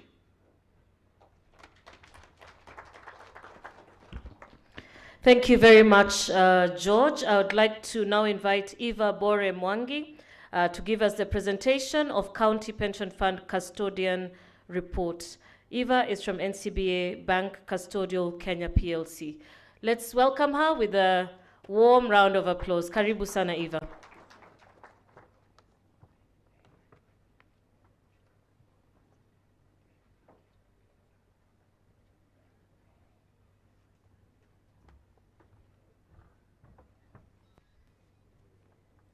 Thank you, Terian. Trustees here present, CPF management, members and pensioners, good morning. As you've been told, my name is Eva Mwangi from NCBA. I'll be making a presentation on behalf of Equity Bank and NCBA, who are the custodians for the County Pension Fund. The fund managers for this, for County Pension Fund are Corp Trust Investment Services and CIC Asset Managers. So my role today as the custodian is to confirm the assets that we were holding at the end of the financial year under review. And I'll start with the conventional fund. For the fund, it has grown from 15.6 billion the previous year. We closed at 22.9 billion shillings. And the breakdown is we had cash and cash equivalent totaling to 733.3 million. Your term deposits was 362.9. The bulk of your investments, as the fund manager also mentioned, was sitting in government securities at 16.5 billion shillings. Your corporate bonds were valued at 190.3 million. Unquoted equities, we were holding 325.6 million shillings. Your quoted equities at 3.4 billion shillings. Your offshore investments were valued at 62.4 million. You also had some real investment trust assets valued at 133.1 million, some private equity valued at 16.3 million shillings, and then you also had some investments in property at 1 billion shillings, giving a total value of 22.9 billion. You also had some other funds that were due to related parties, valued at 329.7 million, some receivables of 1 billion shillings, and some payables that needed to go out before the financial year end, totaling 259 million, giving a fund value of 24 billion. For the Sharia compliant portion of the fund, under custody, that fund has also continued to grow steadily. We were holding 1.9 billion shillings. As of December, it has grown to 2.7 billion in December 2021. Of that, the value of cash was 64.6 million shillings. Your term deposits was valued at 2.2 billion shillings. You had quoted equities at 3,800,000, offshore investments at 333.8 million, some investments in rates at 25.6 million, giving a fund value of 2.7 billion shillings. Also for this fund, there were some funds that were due to from related parties at 4.8 million shillings. Your receivables at the end of the year at 572 that were due, and some payables that were due to be paid out at 3.3 million shillings, giving a total holding of 3.2 billion shillings. The chart here gives a representation of how your money continues to grow. From 2018, your assets, your retirement money was valued at 7.8 billion shillings, and it has grown to a total pot of 27.3 million as of December 2021. So members, I want to confirm to you that, or rather assure to you that your assets for the County Pension Fund of the scheme exist and that they're safe with us. Thank you very much for listening to me. Thank you. Thank you very much, Eva. And now for the financial statements and audited accounts 2021, I want to welcome Byram Gitonya, who will be giving us his report. Karibu sana Byram, let's welcome him with a round of applause.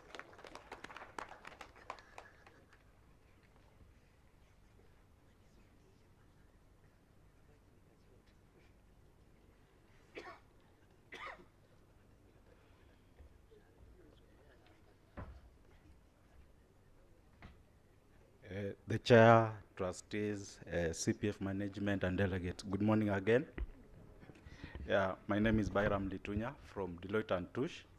I'm here to read the audit opinion to the members of CPF Fund. And for those who have the booklets, you can get the opinion on page 19 and 20. So I read. Opinion. We have audited the accompanying financial statements for the County Pension Fund set out on pages 21 to 45, which comprise the statement of net assets available for benefits as at 31st December 2021, the statement of changes in net assets available for benefits, and the statement of cash flows for the year then ended, and a summary of significant accounting policies and other explanatory notes. In our opinion, the accompanying financial statement give a true and fair view of the financial transaction of the scheme during the year ended 31st December 2021 and of the disposition at that date of its assets and liabilities, other than liabilities to pay retirement and other benefits falling due after the end of the year in accordance with international financial reporting standards and the requirements of the Retirement Benefit Act. Basis of opinion, we conducted our audit in accordance with international standards on auditing, that is ISAS. Our responsibility under those standards are further described in the auditor's responsibilities for the audit of the financial statement section of this report. We are independent of the scheme in accordance with the International Ethics Standards Board for Accountants Code of Ethics for Professional Accountants, together with the ethical requirements that are relevant to our audit of the financial statement in Kenya. We have fulfilled our ethical responsibilities in accordance with these requirements. We believe that the audit evidence we have obtained is sufficient and appropriate to provide a basis for our opinion. In other terms, we are saying we have issued unqualified or clean opinion. So I'll skip the key audit matters because there's none to report. Other information, responsibility of trustees for the financial statements, auditors' responsibilities for the audit of the financial statement, and I'll go to the second last paragraph that is on page 20. I read, we communicate with the trustees regarding, among other matters, the planned scope and timing of the audit and significant audit findings, including any significant deficiencies in control that we identified during our audit. The engagement partner responsible for the audit resulting in this independent auditor's report is CPF Red Law, practicing certificate number 1537. So he signed for and on behalf of Deloitte and Touche LLP, Certified Public Accountants, Kenya, Nairobi. The date of the audit opinion is 31st March 2022. Thank you.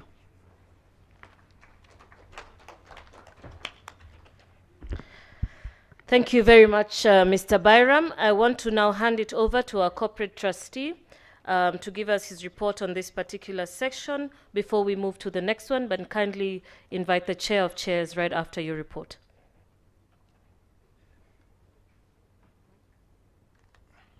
Thank you, Cherian. Thank you, members, for listening to us. I'll make a brief statement in terms of our role here and what the service providers have done, and maybe validate one or two things. So as you've ably heard, I work as the corporate trustee for National Bank, a subsidiary called NatBank Trustees. Even before I commence, I would like to pass greetings from our new group CEO, Paul Russo. I know it is something that has been mentioned in the media, who was elevated to be the team leader at KCB. I also have greetings from my current acting MD, Peter Kioko, who again, due to other commitments, could not make it for this session. So that said, they both also wanted to reassure you as members of this scheme of our continued commitment to serve you to the highest standards and in compliance of the trust deed and established regulations. So as I said, my role is very simple: to validate all that has been presented here today by all the service providers. And you are very keen and attentive to listen to the fund manager, you have listened to the custodian, and you've also listened to the auditors. I do appreciate your patience. So my full report and statement is in the annual report. For the IPP, you can turn to page 16 to 17. And for the DC, you can turn to page 15 to 17, where you'll find my full disclosure on the performance of the scheme.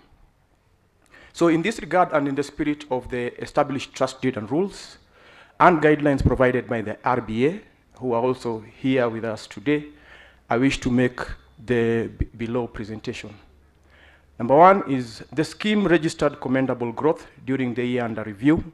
You have seen from the presentations of the fund manager and the custodian, and you can confirm that they reconciled to the last coin. So commendable progress, 43% growth year on year from 19.49 billion to 27.79 billion. As a trustee, we are equally excited by the performance of SALI, which grew from 2.3 to 3.28 in the year under review. We do applaud not only the management for their good work, but also, we serve there, we have a SALI Advisory Council, which continues to support the corporate trustee to ensure the fund is Sharia compliant. With respect to membership, and the numbers are in the annual reports, total membership to the scheme grew to 57,106 members from 49,813 members for the conventional fund, whilst for SALI, and again, applaud management, we saw membership rise to 8,333 from 7,466 in the prior year. Members, I wish to confirm that the scheme's assets continue to be managed in line with the investment policy statement and in compliance with the RBA guidelines with respect to the maximum limit per asset class. As corporate trustee, our role is to ensure that the highest standards of corporate governance are maintained at all times in the operations of the scheme. I do hereby wish to confirm that the board held all the mandatory meetings as provided in regulations during the year under review. A schedule has been provided in the annual reports for you to validate. So I request that as members, you can take some time to review that, including the participation of the persons that are needed in those meetings. Members, I wish to restate that during the year under review, as trustee, we discharged our professional mandate in the best interest of members, and at no time was there any conflict of interest. In practice, the trustee is expected to avoid any conflict of interest in the decision-making process, especially in instances where the decision will impact negatively on the members. All said, members, allow me to make some mandatory statutory remarks as guided by the RBA Act, the prevailing RBA Act. First, the RBA regulations require the trustee to prepare financial statements for each financial year, which give a true and fair view of the disposition of the scheme's assets and liabilities as at the end of the financial year and the financial transactions of the scheme for that year. It also requires the trustee to ensure that the scheme maintains proper accounting records that are sufficient to show and explain transactions of the scheme and disclose with reasonable accuracy the financial position of the scheme. This has been prepared and presented to you during the session. So I hereby confirm that as trustee, we discharge these fiduciary responsibilities during the period under review. Secondly, and in line with the above, the trustee accepts responsibility for the preparation and presentation of the above prepared financial statements and confirm that they were prepared in accordance with international financial reporting standards and in the manner required by the RBA Act. Thirdly, I wish to also state that the trustee, having made an assessment of the scheme's ability to continue as a going concern, the trustee is not aware of any material uncertainties related to events or conditions that may cast doubts upon the scheme's ability to continue as a going concern. The trustee therefore wants to appreciate the management team for their continued efforts to run the operations of the scheme efficiently, including engagement with the various counties to collect outstanding pension contributions. GMD and your representatives have spoken into this. So we'll continue to offer them the necessary support to ensure that outstanding pension continue to be collected. Last but not least, the trustee acknowledges that the independent audit of the financial statement does not relieve them of their responsibilities. Members, I would like to reiterate my gratitude for affording us as NatBank trustees the opportunity to serve you. Rest assured that the scheme's affairs are being conducted in an accountable and transparent manner, and I will strive to ensure management continues to serve you to your best satisfaction. So God bless you all, and looking forward to working closely with the team and you as membership through this year and into next year for a better scheme. Thank you very much.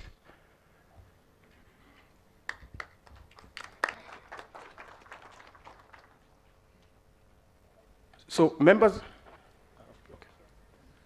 before I hand it back to the chair of chairs, a couple of housekeeping to ensure that all the proceedings have met the threshold of the regulator. I want to confirm that you have been presented the custodian report of the IPP. I want to confirm that you've been presented the investment manager's report for the IPP. I want to confirm that you've been presented the financial statements by the auditor for the IPP. I also wish to confirm that you've been presented the fund manager report for the DC scheme. I also confirm that the custodian of the DC scheme has presented their report. And lastly, I want to confirm that you've been presented the financial statements for the DC scheme. So members, with that, I do wish and request that we have a proposer and seconder for these reports so that it can be on record and validate this meeting. Thank you.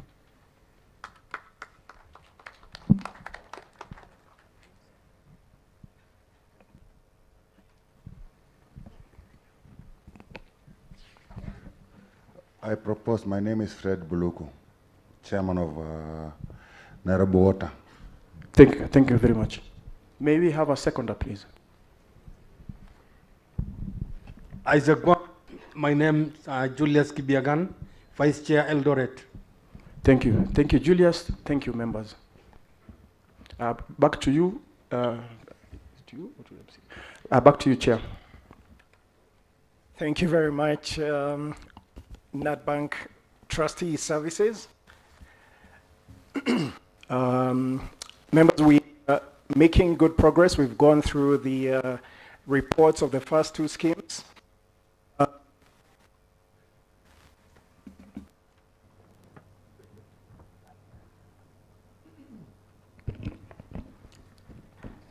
Thank you. So we've gone through the reports of the first two schemes. Thank you very much, Corporate Trustee, NatBank Trustee Services, for taking us through that.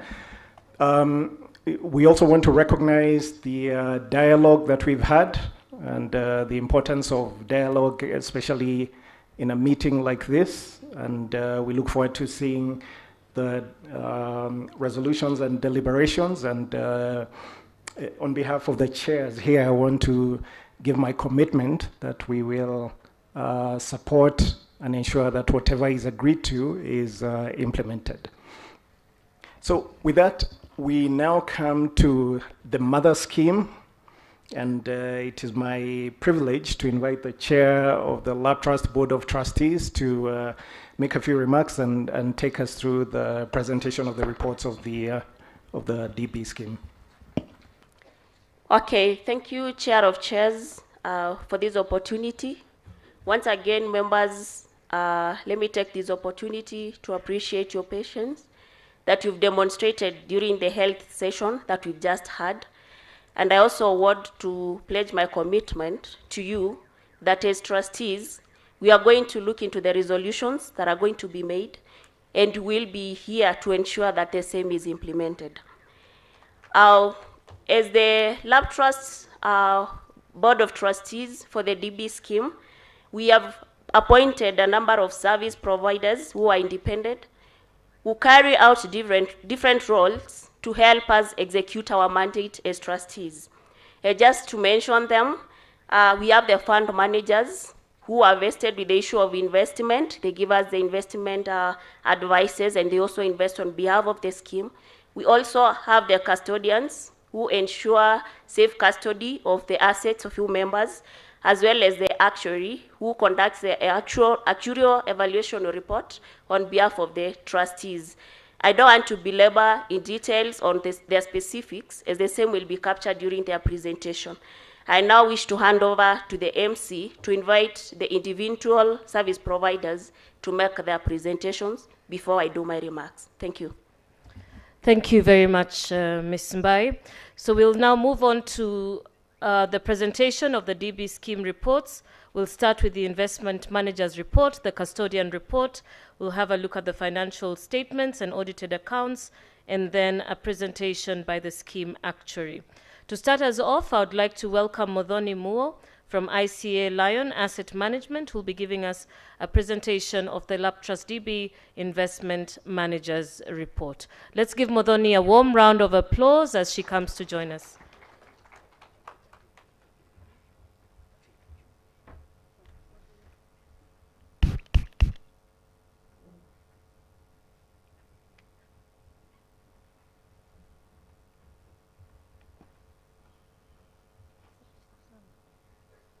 Good morning, everybody. Chair of Chairs, Board of Trustees, management, fellow service providers, and the regulator, and of course, most important, members or delegates. I hope you are all well. As we wait for the presentation to come up, I will be presenting on behalf of 3 fund managers, that is ICA Lion Asset Management, where I belong. We have CIC Asset Management, or CIC Group, and we also have Britam. All of us are regulated and have licenses under both RBA, that's a Retirement Benefit Authority, as well as the Capital Markets Authority. So I will take you through the role of the fund manager, which is pretty simple. Our job is to invest the money that we have received, seeking the best return given the risks that are there in our economy. George did take you through the economy, but I will still highlight some key things. Just showing 2021 was really the year of recovery. We all went through COVID, and we thank God that we are here, because we know, all of us know of someone who was affected or passed, and we're all affected in some way because of COVID. And indeed, we thank God that we have reached this far. And so 2021 was actually a year of recovery, and the GDP reflects the same.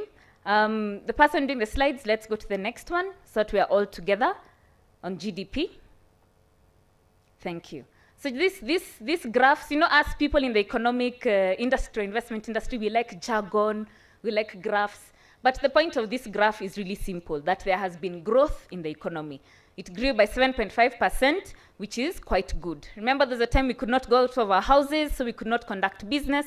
But now the economy was reopened, and we could be able to conduct business and be able to generate an income.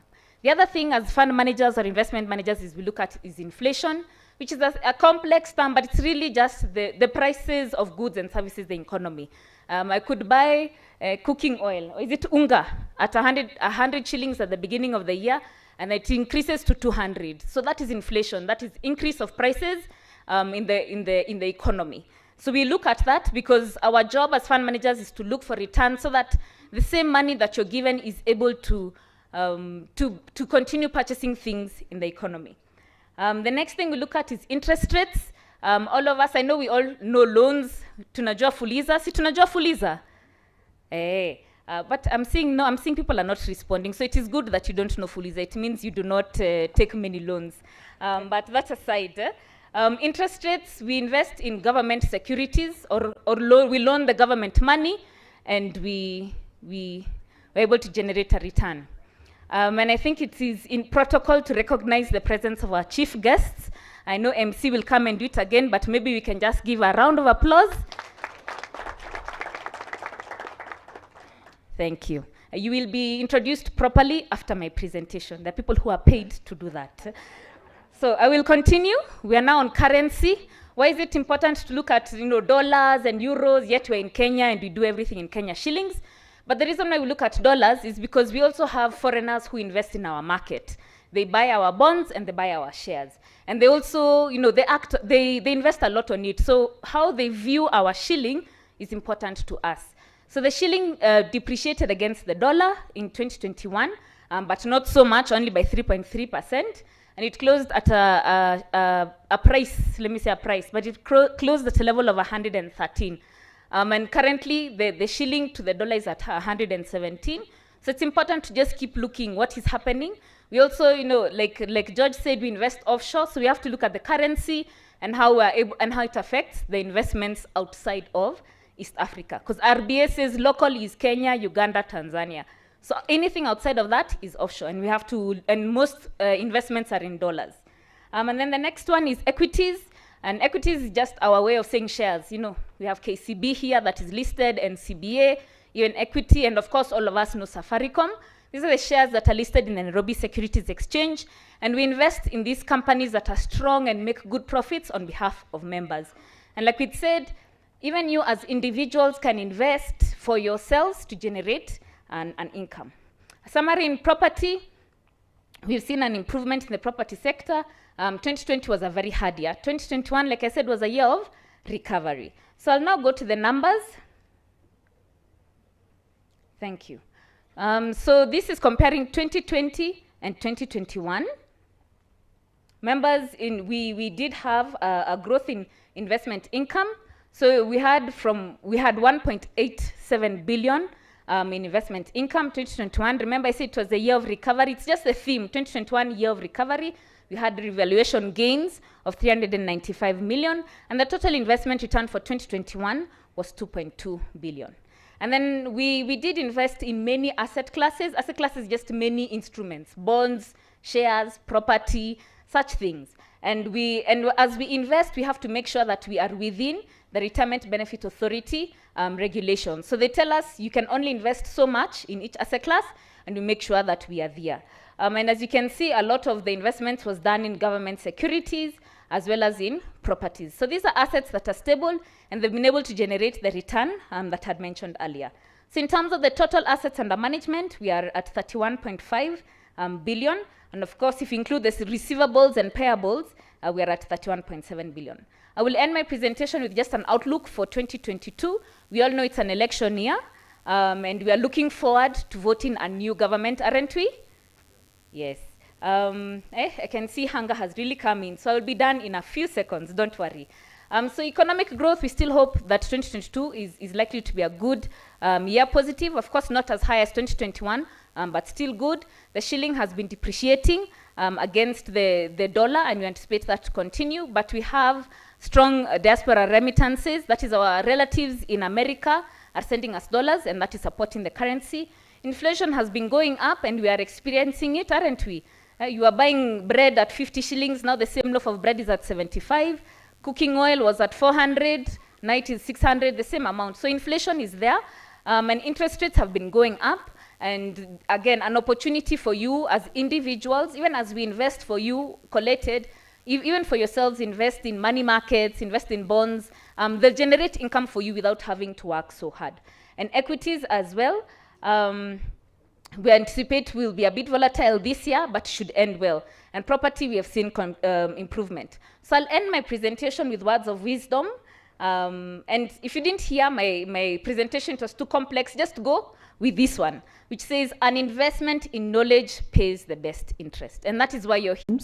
We actually do hold the pass on behalf of the scheme. So we have a delegated responsibility to hold the assets to 7 billion shillings, private equity of 93.4 million, and offshore investments of 1.228 million shillings. So a run through of the properties that are invested for the DB fund. We have Pension Towers that is located at Loiter Street. I'm sure that we are familiar with this, iconic building, that is located right as you exit Nairobi on your way out of, towards University of Nairobi, University Way. As you exit, that is Loiter Street. Pension Towers is located on Loiter Street, valued at 1.33 billion shillings. We confirm that we do hold title documents for that property. CPF House, where the CPF management teams, and of course across all the businesses for CPF seat, that is on Haile Selassie.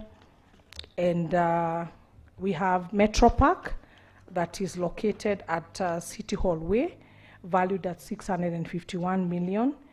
And Freedom Heights Mall at Langata, 1.6 billion shillings. And Eldoret, right here in Eldoret, Nova Project, valued at 2.24 billion shillings.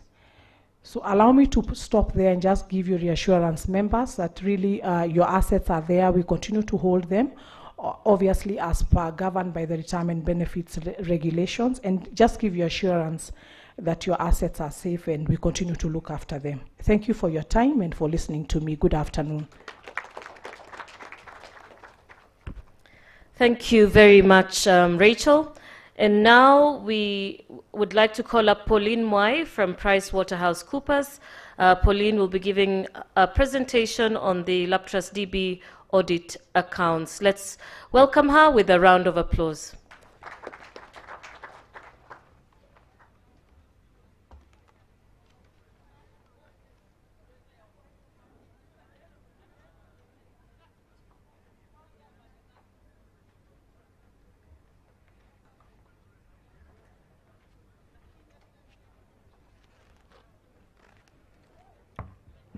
Thank you, Terian. Chief guests, chairpersons, trustees, delegates, fellow service providers, and all invited guests, good afternoon. We at PricewaterhouseCoopers audited the financial statement of Local Authority Pension Trust for the year ended 31 December 2021. And we issued an unmodified opinion, which means it was a clean opinion. I will take you through the independent auditor's report on page 32 and 33 in this document, if you have it. I'll take you through 2 paragraphs, and that is the opinion and the basis for opinion. And I'll read. We have audited the accompanying financial statements of Local Authority Pension Trust, that's the scheme, set out on pages 34 to 61.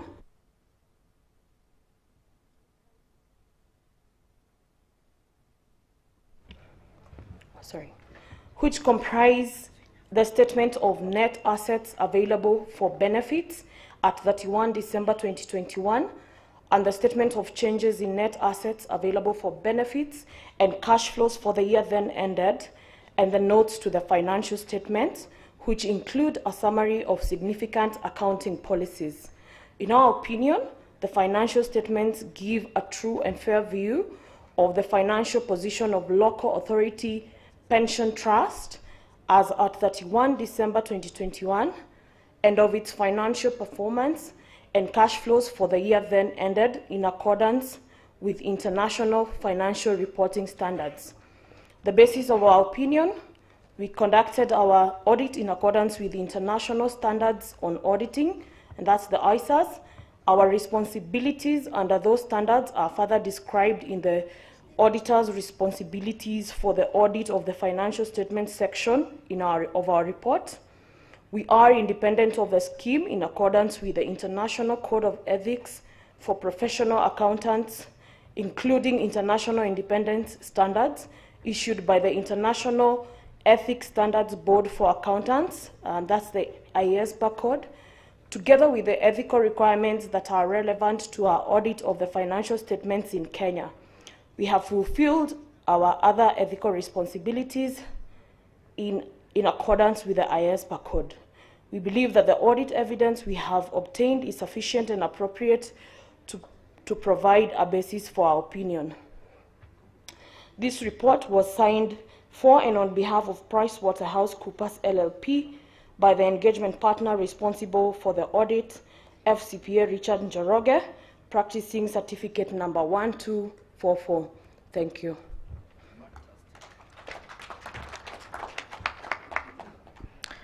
Thank you very much, Pauline. I'd like to now welcome Abed Mureithi, LabTrust DB Actuary presentation by ActServe. Let's give a warm round of applause to Abed Mureithi.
Very good, thank you. You know, I'm told that in Kenya, you can count the number of actuarials. There are very few. Yeah, very few. None of us, I'm sure he's the only one in this corner, so we need to give him time he's doing the actuarial way of presenting. So the actuarial way of presenting is the actuarial way of presenting. Ladies and gentlemen, allow me in a very special way to recognize the head of the 47 governments, sorry, my good friend, the governor, Imuserifu, for the purpose of my good friend from Western Kenya. Imuserifu, the governor of Tharaka Nithi, no. Meru, no. But the governor of Embu County, His Excellency Wambora. Thank you so much, sir. Thank you. Wambora, we schooled with him. I was a DO when he was my boss, DC, in 1971. So I'm very happy to see him here today, sir. And I know we are going far. You remember the day you were my DC? And come on, you know those days. When you know those days. It was very tough on me. But behold, look, we are here today. You are my boss today. Now I'm introducing you. We were together in 1971. Please don't check my ID. You need to go to Medihill to confirm the bed that I was in. Secondly, I want to recognize my classmate, the gentleman who gave me rough time in mathematics, but I floored him in English. That is none other than Ndugu Peter Biwott, the managing director of Eldoret. Can you please appreciate him? Yeah, he's the tallest man in this part of Kenya. Allow me therefore to recognize my good people from water sector. Tafadhali msimamo wote watu wa maji. Kama unajua wewe ni mtu ya maji, simama.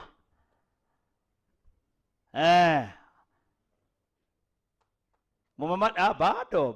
Haya, inueni mkono, si kwa ishara ya chama yote, mnainua tu mkono vile Mungu amewapatia mkono. Fanyeni tu hivi. Na si ati mnatuambia bye bye, yani tunawa recognize. Haya, watu yangu ya maji, makofi kwa watu ya maji. Asanteni sana. That's a very stable team. And we want to say thank you so much. Allow me therefore to recognize the other circle. Watu wa Kisumu unafikiri na I want to recognize you? Hapana. The county assemblies of Kenya who are represented here, and my good friend, the speaker of the other part of Kenya, Meru. County assemblies, tafadhali, upstanding. Aya, naona mheshimiwa rafiki. Aya, okay, aya, muinue mkono namna hii. Aya, leo tuko na MCAs na tuko na staff. Thank you so much, the County Assembly of Kenya, under the umbrella body, County Assemblies Forum, CAF. Now, ladies and gentlemen, now we want to go to where Wambora signs checks. The county executive arm of county governments. May you be upstanding. Serikali ya upande lengine ya juu. Aya, kwani mko wachache hivyo na serikali yenu amefika hapa? Yani executive. Aya, wafanyikazi wa counties. Nafikiri that's the right word. Wafanyikazi wa counties. Yenyewe kweli. Okay. All right. I apologize. I sincerely apologize. Wafanyikazi wa serikali ya ukatuzi. Is that the right way, brother? Yeah. Wafanyikazi wa serikali ya ukatuzi. Can you appreciate them, please? Thank you. Thank you so much. Thank you so much. And you know, of course, our chief guest is the chairman of Council of Governors, where we all belong. Any other team? Any other team? Wanajeshi? Maskofu? Goja, I know where I'm heading. Relax. So kuna wanajeshi hapa, wajeshi wa mbinguni. Aya, let's have now all the pensioners be upstanding. Yeah, pensioners, Odale, Bwana Chief Case, one of the pensioners hapa aliniambia, I am not in Facebook, I am not in Instagram, I am not, lakini niko kwa M-Pesa. Huyu. Can you appreciate our pensioners Odale? Thank you so much. Walisema we would rather miss in this digital, lakini kwa M-Pesa tuko hapo. Asanteni sana. Thank you so much. And then the other thing is, I think I will ask Mheshimiwa Chemosong, please. If you can come in front here, you can be given a seat here. I think it's the Deputy Speaker, and I'm sure he's representing again CAF. Mheshimiwa Chemosong, I think he needs to be given there for a seat around here. This is the man. If you want to know all these things, mnasikianga banditry, watu wanalimane Kerio Valley, kama nini, uliza huyu mwanaume. This man knows, he is experienced and he has been mediating peace in that part of Kenya. He has been serving. He worked with me those days before he became the Deputy Speaker in the current regime. Thank you so much. I want to ask therefore that even as we wait for the actuarial, we would ask that the people would take care of our blood pressure, to check on our sugar level, na kila kitu, they are there. So just having within your program that once we are done here, we'll want to go for a medical checkup, just to check. In as much as I know we have done a lot, na pressure imeenda chini. But just in case you get time, tutaenda kujiburudisha na, and then medical team will be taking care of us. Thank you. Can we have now the, are you ready?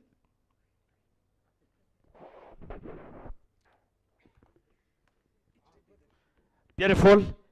I'm informed that the actuarial man is already up, and are you ready? Okay, yes, so and to be here. It's there. Very good. Thank you. Karibu sana, brother. Thank you very much. Thank you, Chief Guest, our Governor. Thank you, our Chair of Chairs, our chairs and trustees, and the management, as well as the service providers, and of course, the most important guests for this session, the members of the pension and the Lab Trust DB scheme. My name is Abed Moreithi. I'm the Principal Actuary at ActServe, and I'm here to take you through the actuarial valuation. Before I commence, I will begin by talking a bit about what are the changes that perhaps were being talked about. Thank you to the DGS.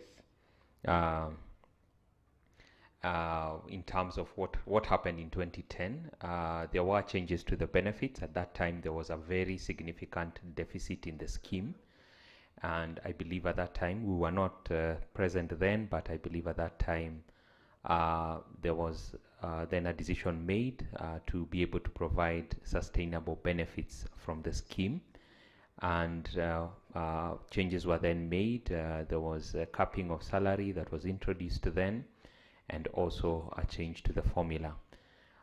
We have had some discussions with the trustees and given them the cost implications of reverting back to the previous formulas, and also indicated part of the reason why at present there are those challenges, and what are also some of the solutions. And the biggest one, of course, is getting the sponsors to be able to cover the costs associated with reverting back to the previous formula. So I'll just quickly take you through, if you go maybe to the second slide. Or is it? Okay.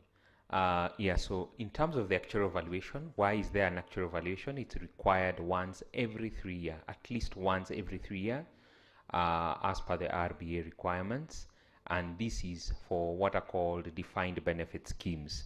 So the LAP Trust DB scheme is what is called a defined benefit, in which the benefits are based on a formula. So your current formula is 1/500 times your pensionable salary times your period of service. And for service before 2009, August 2009, it's 1/480 for that period of service. So it uses a formula. And so one of the things about a DB scheme, that benefit has to be provided whether there is funds in the scheme or not. That formula must be used. The alternative is what we call the defined contribution, in which the benefits are based on the contributions plus interest. But in this case, for the LAP Trust scheme, it is a defined benefit based on a formula. So from the actual valuation, what we are meant to first do is determine an assessment in terms of the financial solvency of the scheme. Does the scheme have enough assets to be able to provide that promised formula? And out of that, we are able then to determine whether there is a surplus or a deficit. And of course, after that is then when the trustees, together with the sponsors, are able to make decisions in terms of what are the funding requirements. The second one is, so I've mentioned already, the second item there is to determine the surplus or deficit position of the scheme. The third one is also to determine whether the current contributions are adequate to pay the benefits. So currently, members are contributing at 12% and sponsors at 15%. Is that contribution adequate? So it's also another outcome out of the actual valuation. Another area is to advise on pension increases. Just to highlight the results, the scheme provides that there can be pension increases based, of course, on affordability and on based on affordability. And we've had also some deliberations with the trustees and been able to give them some proposals, and which they will then decide upon and be able to provide feedback to the pensioners. And then, of course, finally, is that this report, as I mentioned, is required to be filed with the regulator, the Retirement Benefits Authority. So just moving on to the next section. This is just a summary in terms of the information that we were provided for. So at present, about 14,945 contributing members, and average age of 51.2 years. Average salary per member per annum is about 522,000, and an average period of service of about 19.3 years. So those are the contributing members.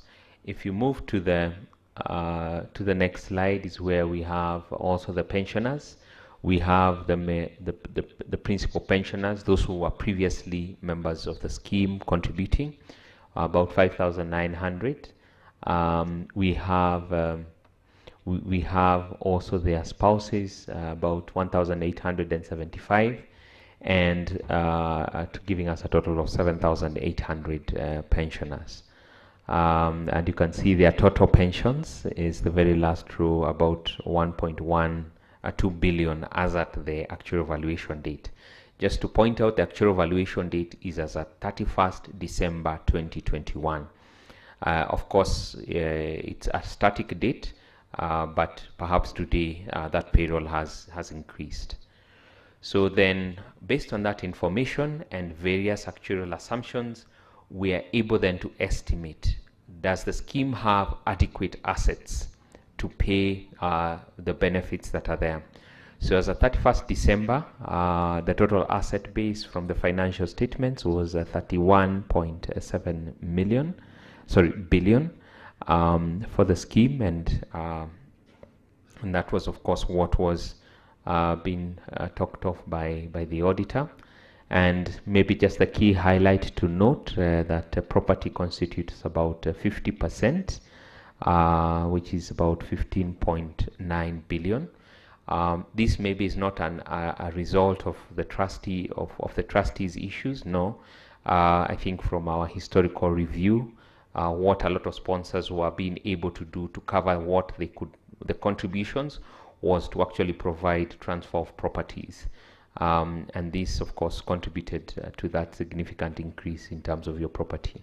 I believe the trustees have been having discussions with the regulator just to see how they can also be able to normalize this. Remember, from a regulatory perspective, the limit is meant to actually be 30%.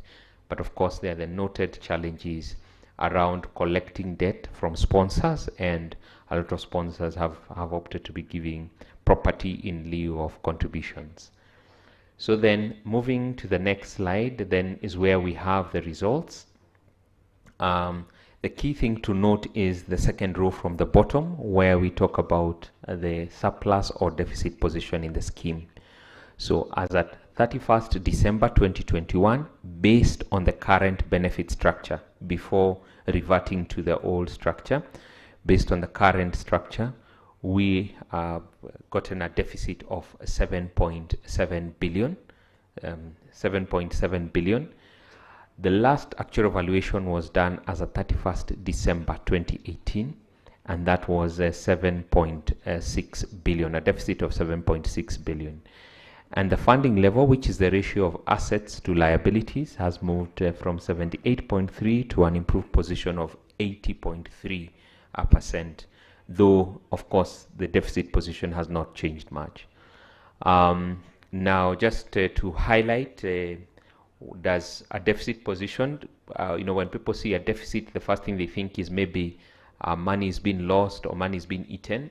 From an actuarial perspective, it doesn't mean that. It just means that as the scheme continues to receive contributions and to pay out benefits, they will reach a point where it will probably not have adequate assets. This will not happen today. It will not happen tomorrow, perhaps maybe in 10 years' time. So it's still, deficits do not mean that the scheme has become insolvent. It just means there is a gap that is expected to happen in future. So the other item then is in terms of the funding requirements. We do have what are the required contributions. So as I said, currently the sponsors are contributing at 15%, and the sponsors are contributing at 15%, and members at 12%, which gives a total contribution rate of 27%. But from the actual deficit, we've noted that there would be required an additional 0.4% to sustain the benefit structure. Now, what we have discussed and deliberated with the trustees is that at this point it may be a challenge to try and change the contribution rate to the 15.4%, and this is meant to be by the sponsors. However, the key item will then be to see how to collect on outstanding debt, and also to monitor this contribution rate until the next actuarial valuation. Is an additional 0.4% material from the actuarial side, so it's 0.4 on the total contribution. And now our case, we feel comfortable. 0.4 is not so material. It can still be monitored until the next actuarial valuation. Why do we say it might not be, in our view, it is not material? Is because actuaries rely on assumptions. And even if another actuary was to undertake this actuarial valuation, they probably will get a variance even to our actuarial valuation. So the 0.4 from our perspective is not material, and we are still comfortable with having it monitored till the next actuarial valuation. Nevertheless, there is a bigger challenge that is there in the scheme, and if we go to the next slide, it relates to what are the amounts that are due from the sponsors. And as at 31st December 2021, if you note from the accounts, about 29.3 billion is what has not been remitted by the sponsors. And if you look, the table just gives some illustration in terms of if the scheme was able to collect 100%, if you look at the very last row, 100%, your assets would actually move to 61 billion from the 31 billion to 61 billion. Your deficit would actually now change to a surplus. It would be a surplus of 21.6 billion, a funding level of 154.5%. Now, we've had a number of deliberations, both with the corporate administrator and the trustees. And one of the outcomes of this is that for the scheme to be able to revert to its previous formula, it does require that the sponsors can remit these outstanding contributions. So as trustees, they do not have the ability to fund the scheme. It is the sponsors who are required to fund the scheme. So perhaps maybe for those who sit in some of those decision-making levels at the counties, this is a very big and strong take-home that for the reversion to actually happen, it does require the sponsors to remit those outstanding debt. And if that debt is actually not collected, it will lead eventually. It may not happen today, it may not happen tomorrow, but 10 years from today, we probably will see the scheme running out of assets to pay its pensioners. And the security of the pensioners is actually pegged to these contributions. So I think in principle, that is the key items that we've been able to discuss with the trustees. As I mentioned, there's an additional item that we have already shared our computations with the trustees, and this relates to the pension increase that can be probably afforded at this time. We have given the cost scenarios, and I believe that will be either communicated once a decision is made, or if the decision has been made, probably also communicated during this session. It does have an additional cost, and we have already provided that to the trustees. With those few remarks, thank you very much for listening, and I do wish you a great lunch after the whole session. Thank you. Thank you very much for that presentation. I would like to hand it over now to the chair of the DB scheme to make her report, and thereafter hand it over to the chair of chairs. Okay, thank you, MC. Members, so far we have received the report from the fund managers, the custodians. We have also received the financial statements, as well as the presentation by the actuary. I now wish to invite our administrator, as provided for in the regulation by Retirement Benefits Authority. We have appointed an administrator who takes charge of the daily administration of the scheme, and I wish to invite the administrator to make his presentation before I do my remarks. Thank you.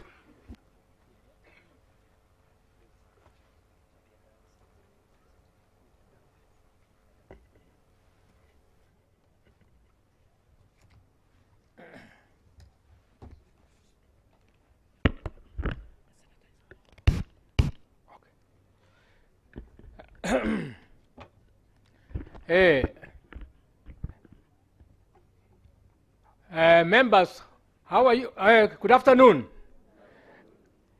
Your Excellency, Chairman of Council of Governors, Wambora, who is our chief guest today, the Deputy Governor of our Oust County, which is Uasin Gishu, His Excellency Daniel Chemno, the speakers of the county assemblies present today, led by the Speaker for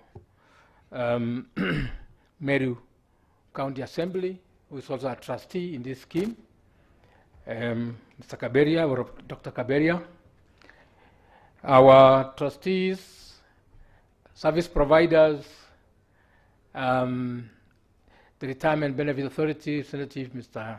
Jackson Gutu, who represents the CEO, the Ministry of Devolution, Representative Mr. Jackson Mwangi, and the members of staff of CPF Financial Services, who are the administrators, and the Ford Estate, and all the other distinguished guests, ladies and gentlemen. Again, good afternoon, all of you.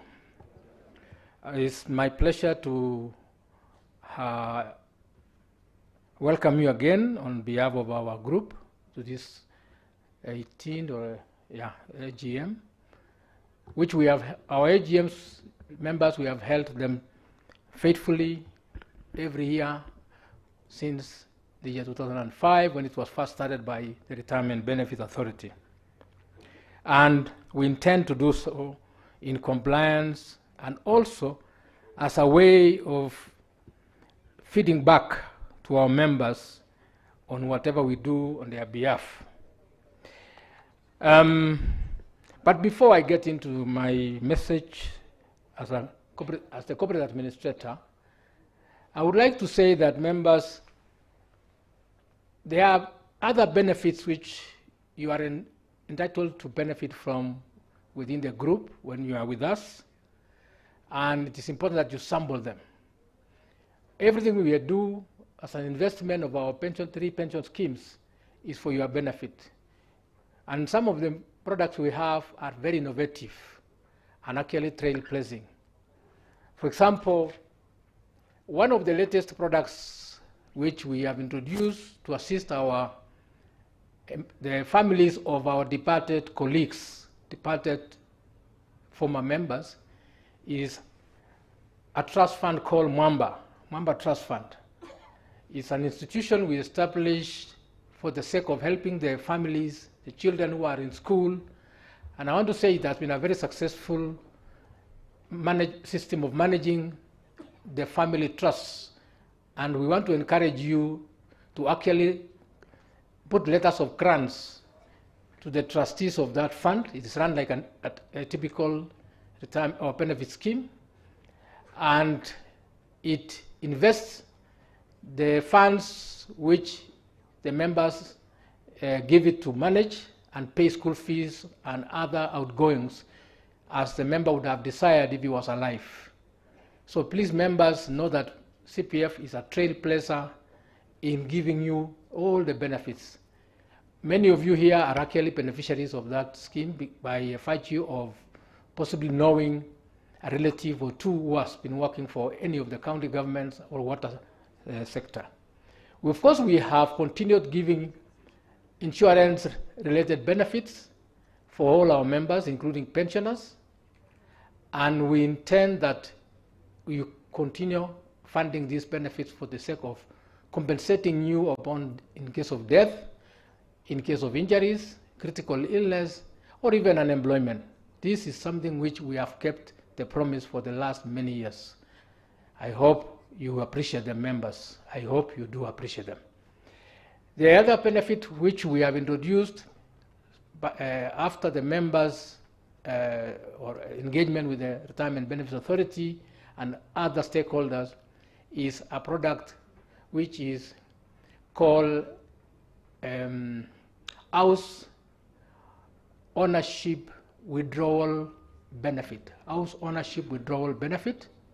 This benefit is now available for any member of the scheme who has saved adequate funds and meets the rules provided by the trustees for access to that 40% of your total savings. So that product is also available alongside the old benefit, which is called pension-backed mortgages. Pension-backed mortgages are also available in case you take a mortgage and you want some security. You can come to this scheme and we can give you a guarantee to take to the bank, and then you take a mortgage. The latest products we have also introduced for our members include post-retirement medical fund. And I want to say that we have established this particular fund. It's in existence, and you can actually apply as a voluntary, as a member on a voluntary basis. You all you need to do is fill our forms, and then you write a letter to your employer, and you can begin contributing the money required to fund that future benefit when you retire. And when you retire, you will be able to benefit from a full coverage when you are retired. If you talk to the pensioners here, you will hear that the biggest cost after retirement is medical cost. Kweli urongo? Ni kweli ama urongo? So please, members, don't play around with your lives when you are working. Remember, there will be a future you still need to live, and you have also people whom you are obligated to. So if you want to benefit yourself, include your spouse, include the children whom you have children that time, also you can make that arrangement. And we allow many ways of doing it. These details we shall be sharing with you in our various educational forums, including the engagements we do through each county or each sponsor, what we normally call, what do you normally call it, remember? Pensions committees. You know, we establish the pension committees in each of our sponsors, and we hold such meetings every 3 months. So we will be disseminating this information to you on those occasions. We have, of course, Sally Fund, which is growing tremendously, well supported by our Sharia, our members who are of Islamic faith. And we want to thank those members for really sticking to their faith. We have maintained your resources and your savings in that very halal manner. It is money we don't mix with the other money. It is set aside, and there is a board of 3 scholars led by Sheikh Ladhome, who oversees that particular investment for you. So I believe Sheikh Ladhome will be able to speak after me. He may not be here, but he will be able to talk to you. And finally, we do have ongoing investment, not for Lab Trust, because Lab Trust is a declining scheme, but as a way of unlocking value, some of the properties, these plans to actually get into partnership with other parties to be able to develop some of the properties we have in various counties into affordable houses for majorly for you people to acquire your homes where you live. And we hope that when we start announcing the uptake, starting with Kisumu, we are beginning the projects in Kisumu with over 1,300 units, and we are going in the next phase will also be in Nakuru, as well as in Nanyuki, and many other places which we shall be undertaking. So those are the products coming from you as a way of reverse benefiting you and the counties where you come from by providing the necessary affordable homes for you. So, ladies and gentlemen, it gives me great pleasure to present to you the 2021 report and an overview of the performance and operations of the schemes administered by CPF Financial Services. With our license of administration, we undertake administration for 3 major schemes, that is Local Authorities Pension Trust, County Pension Fund, and the CPF Individual Pension Scheme. And we do also administer schemes by other employers in the parastatal and other sectors. And we have at least at the moment more than, I think, 5 or so who are actually benefiting from our services. We render our services through our branch networks and also using the most modern technology, paperless office environment. We are able to handle all our services successfully, and we did the same during the COVID-19 period when people were required to work from home. None of our members suffered as a result because our offices were fully accessible, even online and in many other ways. Ladies and gentlemen, despite a tough year for the financial services sector and the LAP Trust Defined Benefit Scheme being a closed scheme, meaning it does not register new members, and you can see the numbers every year. When the members retire, the numbers keep on declining. Eventually, it will completely cease to exist as an active scheme and will now only have pensioners. The LAP Trust scheme's value has been given to you as 31.8 billion. It's a small growth, and it's understandable because of the fact that it is not accepting new members. The County Pension Fund, on the other hand, closed its valuation at 27.97 billion in the year 2021. And the growth of this scheme is phenomenal because this scheme is the scheme adopted by county governments as the new scheme for the future. At the moment, the number of members is rising by the day. So that's why the scheme is growing very fast. As I mentioned earlier, we do maintain the SALI fund, which is managed separately and investments made totally separately without earning interest. Interest is not allowed for SALI fund, so other modalities are then done to make sure there is an investment. We believe that in the future, the government will introduce some of the products which we are called, for example, sukuk bonds, which are another way of borrowing money from the public by the government using Sharia-compliant instrument called sukuk. The individual pension plan, which is where we host all our state officers, particularly the governors, the county assembly memberships, and so many other such officers, has been growing steadily since the year it was started, and I'm happy that it is now at 5 billion. When I remember when we started, it was a small institution, now it's a big one. In terms of membership growth, you have seen the statistics and they are very encouraging. For example, when you look at just between 2020 and 2021, the membership of the scheme rose by more than 15,000 members. And this is the reason why we have more than 5 billion growth every year in fund value. Our sponsors, who are the employers, have also continued to increase in county pension fund.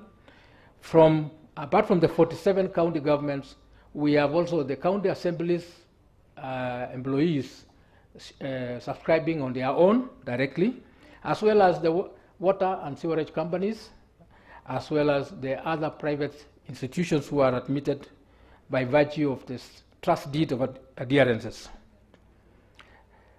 So we as an institution, we have always strived to be the leader in this industry by providing the most cutting-edge technology in our services. And that's why we always keep on getting very many awards from the industry, for recognition, and we also get a lot of benchmarking visits. We actually have received so many benchmarking visits by people who want to digitize their records and also do make their offices to be paperless the way we are. For the sake of our pensioners particularly, I want to mention that we are very cognizant of the challenges you face when you visit our various offices, branches. Unfortunately, when we was first getting offices in those places where we serve you, we did not have a chance to get ground floor space.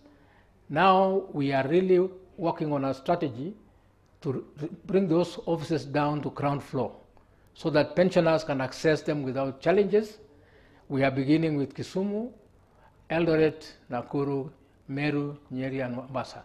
So be patient with us as we do this enhancement. I'm happy to say that at the headquarters in Nairobi, from next month, pensioners, you will no longer be climbing the stairs or going by the lift. The new offices, very big enough, will be now open on the ground floor, accessible to all of you. And the usual hospitality of our staff will continue. We have taken a very important vision and mission, and that mission and vision recognize the fact that the customer is king, and our customers are our pensioners in particular, and therefore they are our first priority in getting services. We make sure that anything you want, you are able to get without struggling. We try to give you reports online for those who can access the internet, website. We also give you on your phone. And I want to say, we have also tried to remind you that using bulk SMS every month, whether your money has actually been received by us from your employers. I think from today's deliberations with our union leaders, we are actually going to craft a message together on how to communicate to you and even to the employers so that you can actually assist us to show if payments and debts have not been paid, let it come through our SMS to you, and you can go and help us to be our frontline debt collectors. Frontline debt collectors. Please be part of your scheme. I would like to request the union leaders, please, every time you are engaging the employer on CPA, do not leave out your trustees from this business.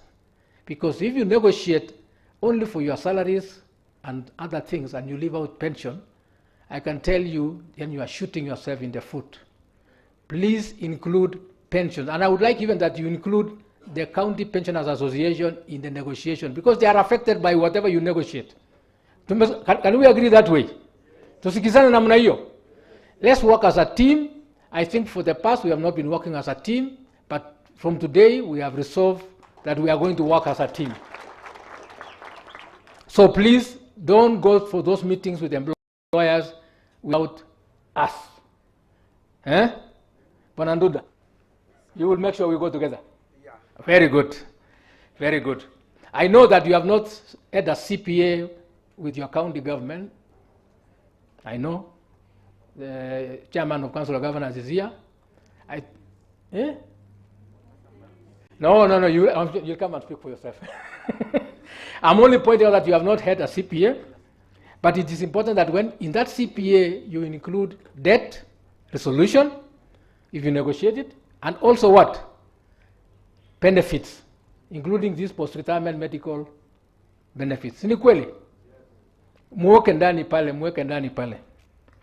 So I want to just show you how proud we are of what you have helped us to achieve. In the year ended 31st December 2021, the County Pension Fund won the P&I, Pensions International Innovation Award, which was held in the Hague, Netherlands. You know, I know Hague is a Hague is a bit not a very good place sometimes for some Kenyans here. But for the first time, there was a World Pension Summit. And in that pension summit, they required all countries of the world to submit bright, innovative ideas. And I want to tell you, CPF won 3 of them. Number one. One of the key ones is called Save As You Spend. And it is being actually implemented as we are talking through a product we call Rukisha. Rukisha, there's no time for me to explain Rukisha, but it is a way of actually assisting you to save as you spend your money. It makes it much easier. Ukikunya kanywaji kadogo on a weekend, something should be able to go back to your savings. And we have we are testing it, and we are working with RBA to make sure that maybe in future, they will actually adopt it as a way of dealing with savings by individual schemes, pension schemes, because it's a way of making sure people don't forget to make a saving. So we won those awards in which were recognized. We have also we were also able to win awards on communication. In terms of the best system of communication to its members. Actually, when I attend some of the conferences as a presenter at the international level, they often are surprised that in a third world country, our members are able to receive and get communication instantly and even payments using their phones. This is something which is not common all over the world. So CPF is leading the way, and it's for your benefit. Thank you very much, ladies and gentlemen. Now, the pandemic was the ultimate blow to almost everyone, economic sector worldwide. For us, it tested us so much. We had to work as staff from home. We had to actually make arrangements, special arrangements for pensioners, because normally every 6 months they are required to file some very important certificate called life certificate. So we realized they could not come to the office. So what we did is that in many cases we actually used biometric solutions. Pensioners, si muko na biometric zenu? Muko nazo? Very good. So we use biometric solutions so that they can be seen wherever they are and confirm without having to come to the office. We also went to some of our pensioners. Some of our pensioners are hailing and hold, and actually we go to them in their homes. I don't know whether any of the pensioners here has ever been visited by our staff on resolving some of their issues. Hey, you are there. You have been visited by Nanabong. Thank you very much. So that is what we call going the extra mile in serving our members, and we are ready to do it all the time. Now, as I said, we have taken one strong vision statement, which is CPF Financial Services, your administrator, believes in being great by choice. We are great by choice. And the team I work with have demonstrated that greatness by actually doing even an event like this and making sure members are able to feel nice as they come for their meeting. Are you happy with what you see, members? Are you happy? This is for you. And we do it so that you can be happy as delegates of the members who cannot come here. Last year, when there was COVID, we did a virtual AGM. And I'm telling you, it was the first one done by the pension schemes, and it was very good. And the other year, we did it also. So this year, we said, okay, because COVID is gone, or at least no longer a big threat, let us have a physical meeting. And I want to thank you for coming here today and being part of this deliberations.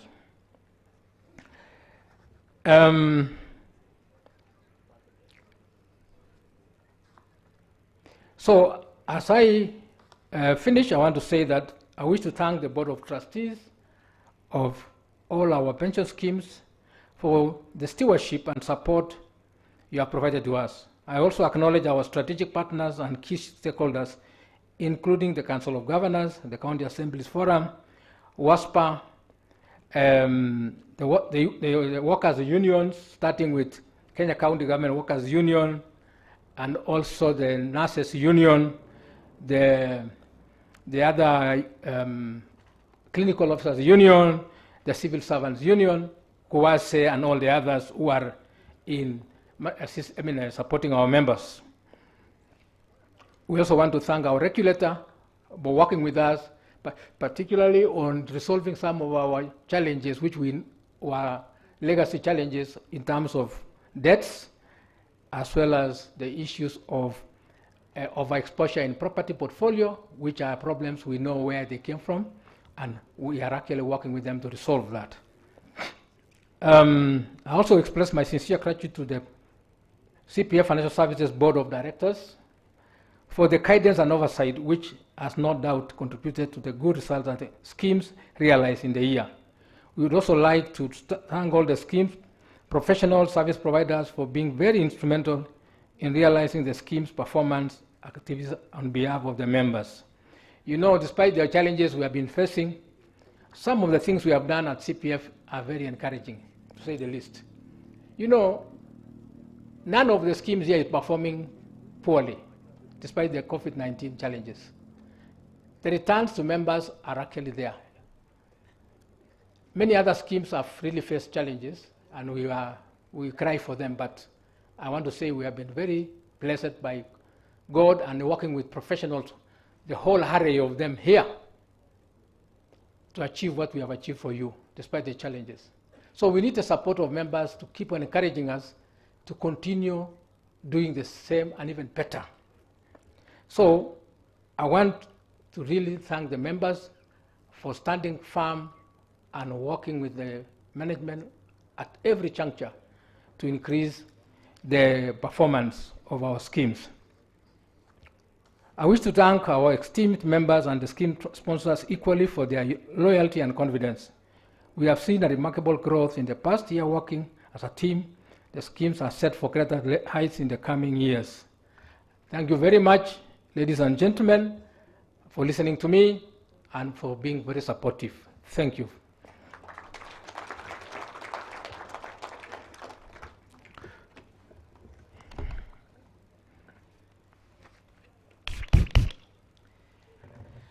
Can we give him a better hand clap?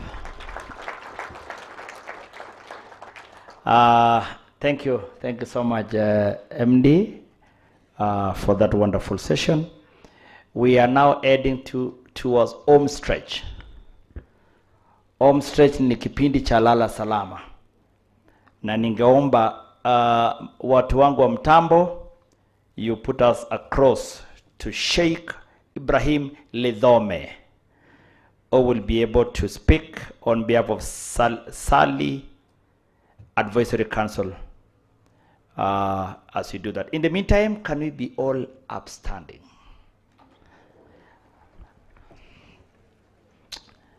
Watu wa Mombasa mupo? Watu wa Mombasa mupo? Now, those of us who have never been in Mombasa this year, I want us, we demonstrate using our bodies. Please follow the instruction. There is an award, and Wambora will be leading us in that. Can you demonstrate using your body and write for me coconut? Watu wa Mombasa wacheni na maringo. We know mulitoka hapa leo. Tunaongea juu ya watu ya bara. Basi C, twende kazi C. Do it according to your ECD. Are we done with C? Naona watu ya Ingo mnajuanga tu inkoko amushiki kitu. Aya, let's go O. And I know all the Luos in the house, you feel good when I say O. O, can you write O? Aya, can we go the other C? Now this man from Guisero. We are not saying this Guisero. No, you write C, Guisero. I write C. Now can you do another C? Do another C. Another C. Now let's go O. The Luo way. O the Luo way. O the Luo way. Very good. Then now the moment of recognition has come. N. Vile ulisoma kwa ECD, demonstrate. Wengine wako hivi, wengine wako hivi, kwa hakuna shida, inategemea kitanda gani ulilala leo. Aya, let's go for you. Kwanza bahali yake, najua bahali yake umeshika hiyo sana. You, bahali yake, naona you. And then of course, let's go for T. Now those of us who are so short, you are wondering whether you need to write T or you are T yourself. Asanteni sana, obviously. Thank you so much. Thank you, that was wonderful. Thank you very much. I have already noted the person who has been taken award. Therefore, can we go online for Sheikh? Karibu Sheikh.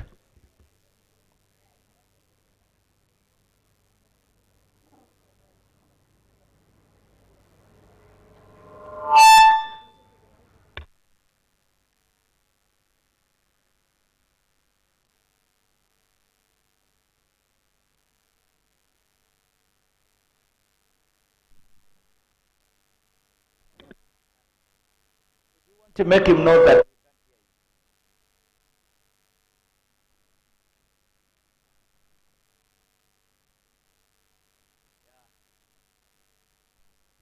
Those are the challenges of digital, and I know pensioners, you understand this better.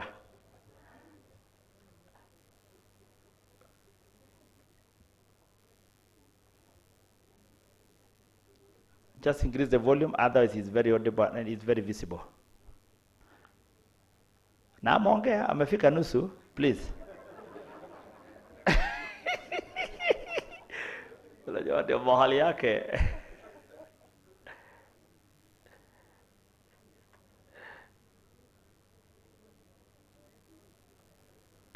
Unajua saizi yako closing remarks.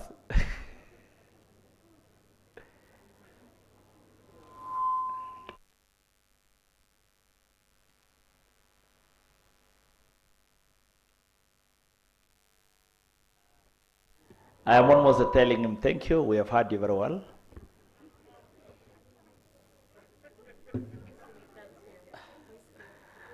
Can you appreciate him, please? At least he can see me on your behalf. Can you appreciate him? Can you appreciate him? Bahali yake Sheikh. Asante sana Sheikh. Thank you so much, sir. At least I can see you. Fikiri sijui yuko Maralal. Sijui yuko Isiolo. At least I can confirm. Yuko Nairobi. Thank you. I think we cannot hear him. Therefore, team, you may want to reach out to him so that once you get the voice, you probably we may want to get back. Thank you. Thank you so much for that. Allow me, therefore, to welcome the presentation to be done by the trustees report by Lab Trust Board Chairperson Winfred Shiombua Mbai.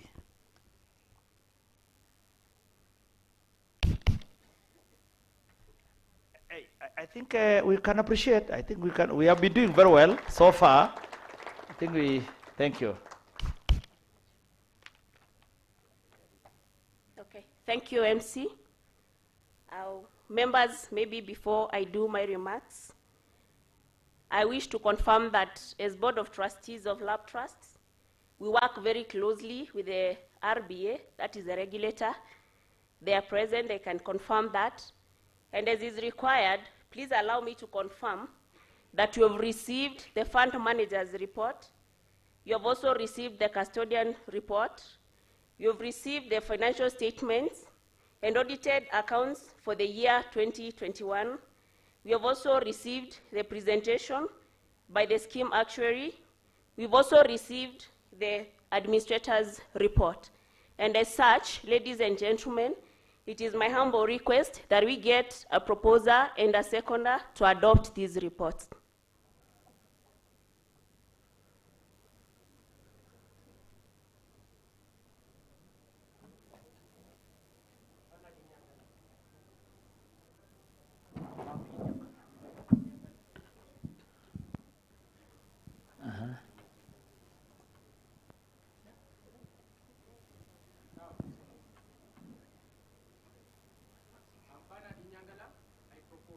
Okay, thank you, Bernard.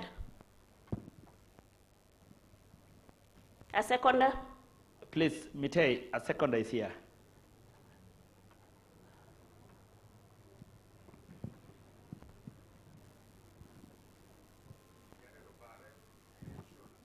Please switch on the microphone, please. Huh? Cameraman. Okay, thank you for seconding the reports. Now, Jared Obare, pensioner, Okay. senior citizen. Thank you. Thank you, Jared.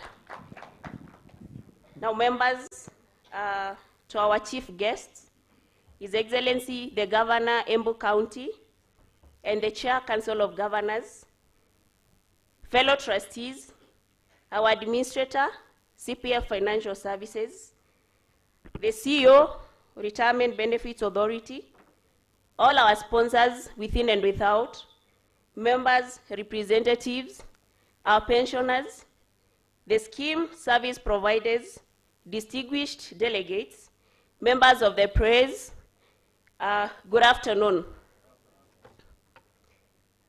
As I continue, maybe I'll request the team to project the trustees who we've worked with during the year 2021.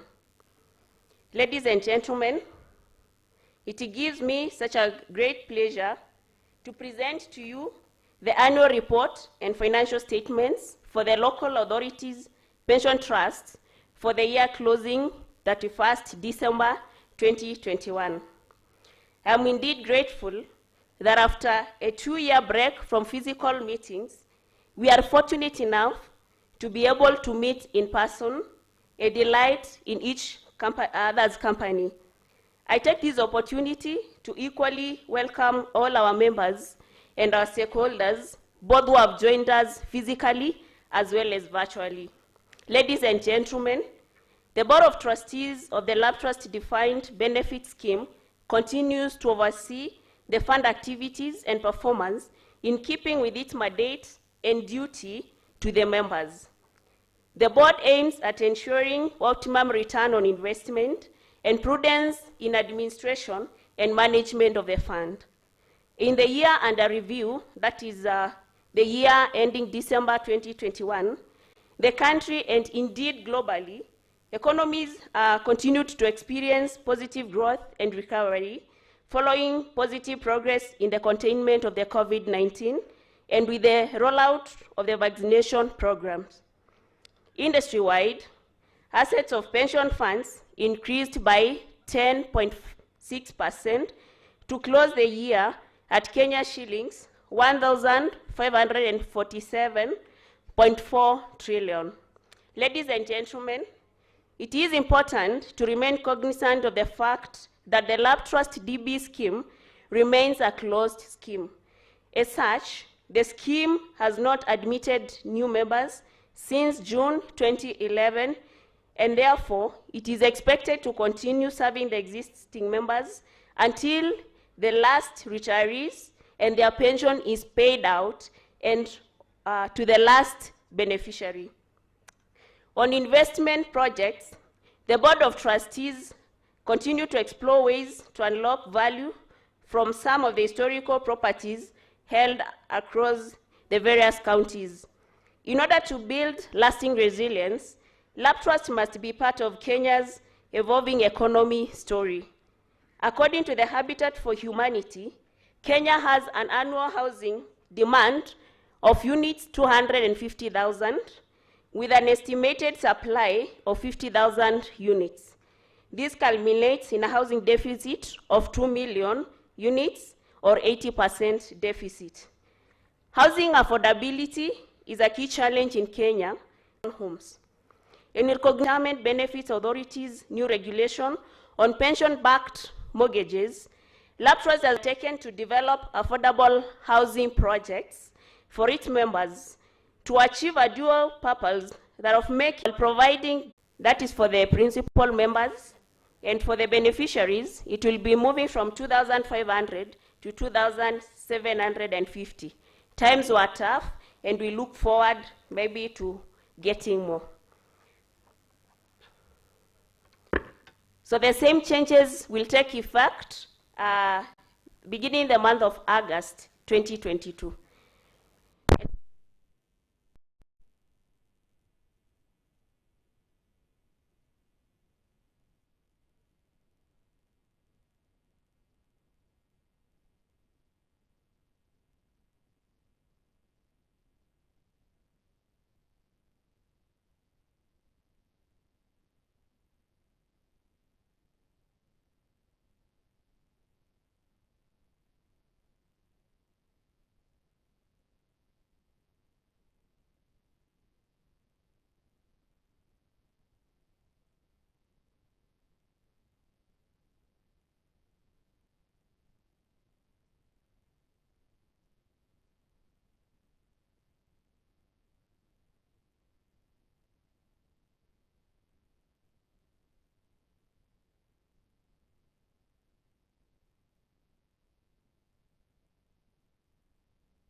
Lakini you know kuja kwanza na usiongee mambo mengi, wewe sema tu habari zenu, karibuni Eldoret, hapo ndio kwetu, maji ya Chebara tunakuja, haitosha.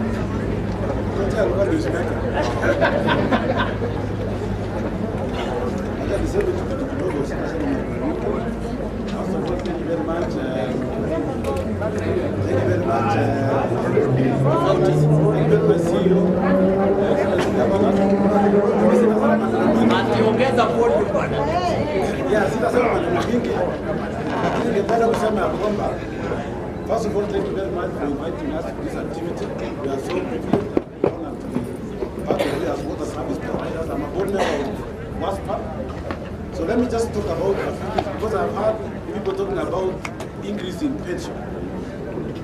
And I would like to say that as water service providers, we need maybe CPF to assist us, maybe through CPF consulting, or through your managerial skills over the years, to help us so that our service providers can run more efficiently. We reduce our revenue water. Kenya, currently we have about 10 billion Kenya shillings in terms of water loss through non-revenue water.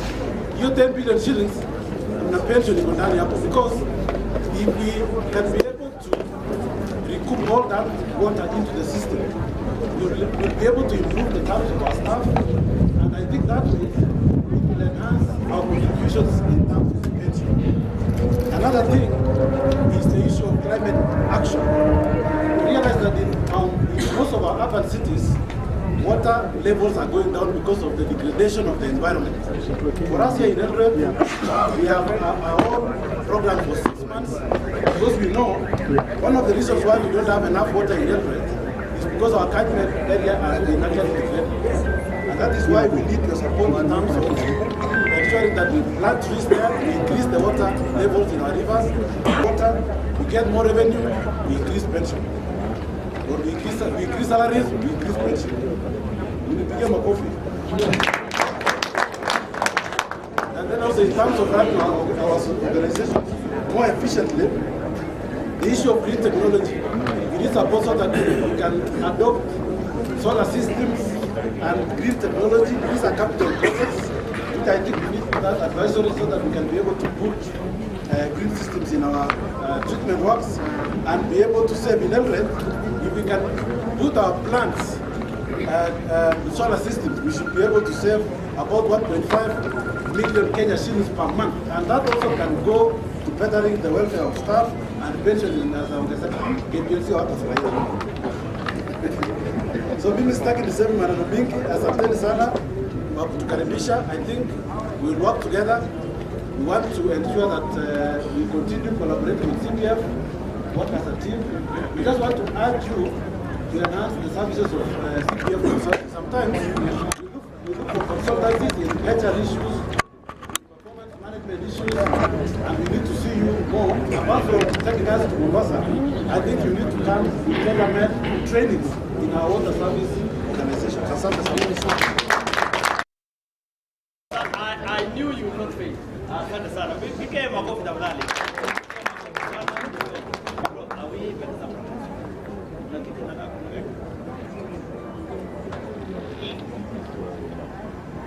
Online viewers. Thank you. Now,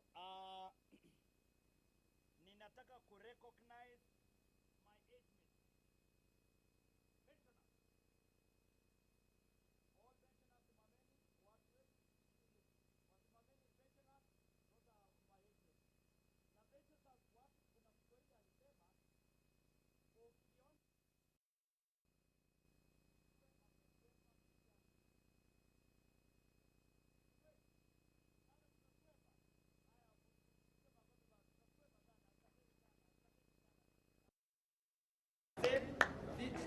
These are the fellows they say we are not in Facebook, hatuko kwa Instagram, kwanza huyu mzee aliniambia Instagram ni nini, hawako kwa lakini kwa pesa. Asanteni sana. That is Ezra Ngoje, chairman. Where is Ezra Ngoje? We want to recognize. Thank you sir. Na umeng'ara. Sasa umeng'ara. Kuja bas, aya, usukuje. Na sasa the challenge, I know your age and your voice. Did you come out, you can reconcile the two? Hey, hey, when I grow up, I want to dress like you. Say, hey, umengaraje? Hey, how do you see BSD? Yeah, you look like my bishop. Yes, I'm a bishop. Oh, you're a bishop, right? Thank you. Can we allow him to say one word and then, yes. Asanteni sana, hamjamboni. Hatujambo. Sauti yangu nafika mwisho. Kwanza nitasema asante kabisa kwa chief guest ambaye amekuja hapa leo. Chief guest, nitaanza na wewe. Hii areas mnasikia iko ndani ya county government. Ni msara yetu ambao walikata ya kwamba they are going to remit it to our scheme. They accumulated it until now. It is in terms of billion of shillings. You have just heard from one of the speakers here that we have been given the minimum 5,500. What can that one do? Can it do something? It is so little. And as it is so little like that, I was negotiating with my CEO here. I think we were going to reach a better way if we are backed with a chairman of governors, the Council of Governors. Please, we know it is the time of election, but you pass over this message. I'm sure they are going to do something and that we shall remember you for many years.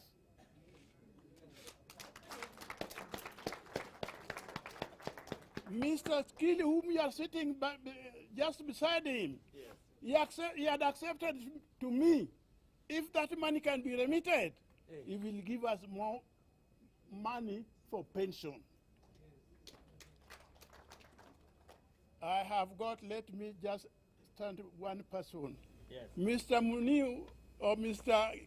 Charles Murumi. Yes. Mururi, just stand up. Is the chairman for my circle. We are very organized. We have got circle. Yes, have you said hello, Mr. Charles? Sema hello, Charles. Very good. Thank you. So, with those few remarks, Asante. I'm going still to speak with Mr. Kili, and we see how much he can add on top of what we have been given. Thank you. Thank you very much, ladies and gentlemen. Can I, in honor, can I ask the chief guest and Bonakili to take a photo with this man? Yeah, so you need demand. You know, age comes with wisdom. Yeah, alikuwa na ile challenge. So, please, mzee, kuja hapa na chief guest. Yeah, unajua umetushinda tayari. Unajua vile umekaa, unajua mtu vile anakaa hivi. Ndio maana Biblia nasema ukienda kwa meeting usikae mbele mpaka uitwe. Huyu alikaa huko nikaita akuja mbele. Songeni hapo mpige tu picha pole mzee na uziharakishe. Take your time. Nimekupatia time. Come the other side. Hata chairman Oh, yeah. Yeah, siko, yeah. Ili wase wakali. Very good. Wakatika nani akae katikati? Wambora. Mkubwa basi nasikia. Na mnajua protocol? Oh, fantastic. Can you appreciate our elders, please? Unaona vile anatumia kabambe chake, unaona? Unaona patient vile anang'ang'ana. Asante sana patient. Hiyo imeingia. I can confirm imeingia patient. Asante sana. Thank you very much. Thank you so much. Thank you. Absolutely. Hey mzee, when I grow up, hiyo mimi nachukua hiyo. Asante sana. Thank you. And then the elders mwende pole tu. Pole tu, mmekwepa mishale mingi amwezi kukwamuliwa na hii. Asante.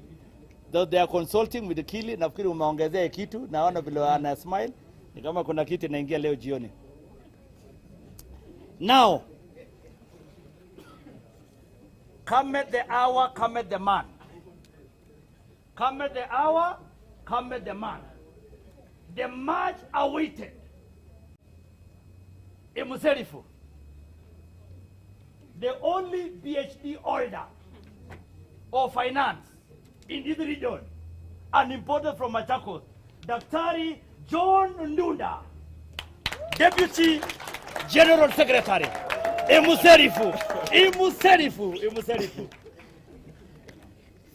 Thank you so much. Sauti niko nayo hata kama nilidance kidogo ikapungua. Mko poa? Wafanyikazi mpo? Maybe kama ambazo tulikubaliana na wale tulitoka tukakuwa na kikao kwa muda mfupi, ningeomba my national officers wasimame tu. Tuko na national chair, simameni.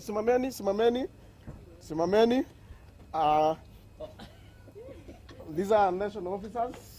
She's the national chair. Just wave. Thank you so much. Chair, sema hi. Sema tu. Alafu niwasomee hizi direct tu. Good afternoon. Our guest of honor, the Board of Trustees, na wafanyakazi, hi. Other assignments, but we are here fully on his behalf. So before I read the resolutions, which we agreed that they form part of this meeting, and they will be appropriately minuted so that we move together and ensure few areas which had some itches will be rectified. I want to just make a comment and say that on the issue, for us to actualize whatever we need from the fund, every one of us has a part to play. Every one of us here seated has a part to play. The union fraternity were the members. We have also the sponsors, led by His Excellency the Governor Embu. He's a great person because we have in recent past sat down with his team and discussed about a CBA in Embu. He's a great person, and in fact it is work in progress. Already we have clearance for the CBA of Nairobi County, the CBA of Mombasa County, and the CBA Kisumu. We have clearance from SRC. But now, that notwithstanding, we must work extra hard to ensure that what is due for this fund is due for us. And we must pursue it vigorously, ensure that it comes to the coffers, and that it is managed and returns come back to us. So, we are promising to work together. I am sure I have some members here from Nairobi County, including my Assistant General Secretary is here, Festus Gary, and the other team. We have also the chairman here. Nairobi is leading. We as union, we can say figures. That is our work. They are leading with a debt outstanding of 21.1 million. We want that money. Billion. 21.1 billion. Mombasa County, 3.7 billion. We appreciate the people from Nairobi Water. Yesterday they made a big payment to the fund. A big one, to the tune of 2.4 billion. So that is the way, and every trained unionist who is seated here, let us pick it up as our responsibility and work to ensure that all this money comes to the coffers so that as we demand, already it is in the coffers. Now, we agreed. I'm going to read the resolutions as agreed.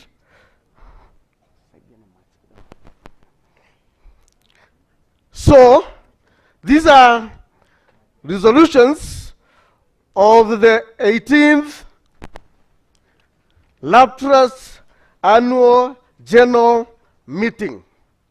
Number 1, we have agreed that Lab Trust pension formula shall be reviewed to revert to 2009. This is the former formula, in consultation and agreement with trustees, union leaders, employers, and the government. That is number 1. Do we agree to that?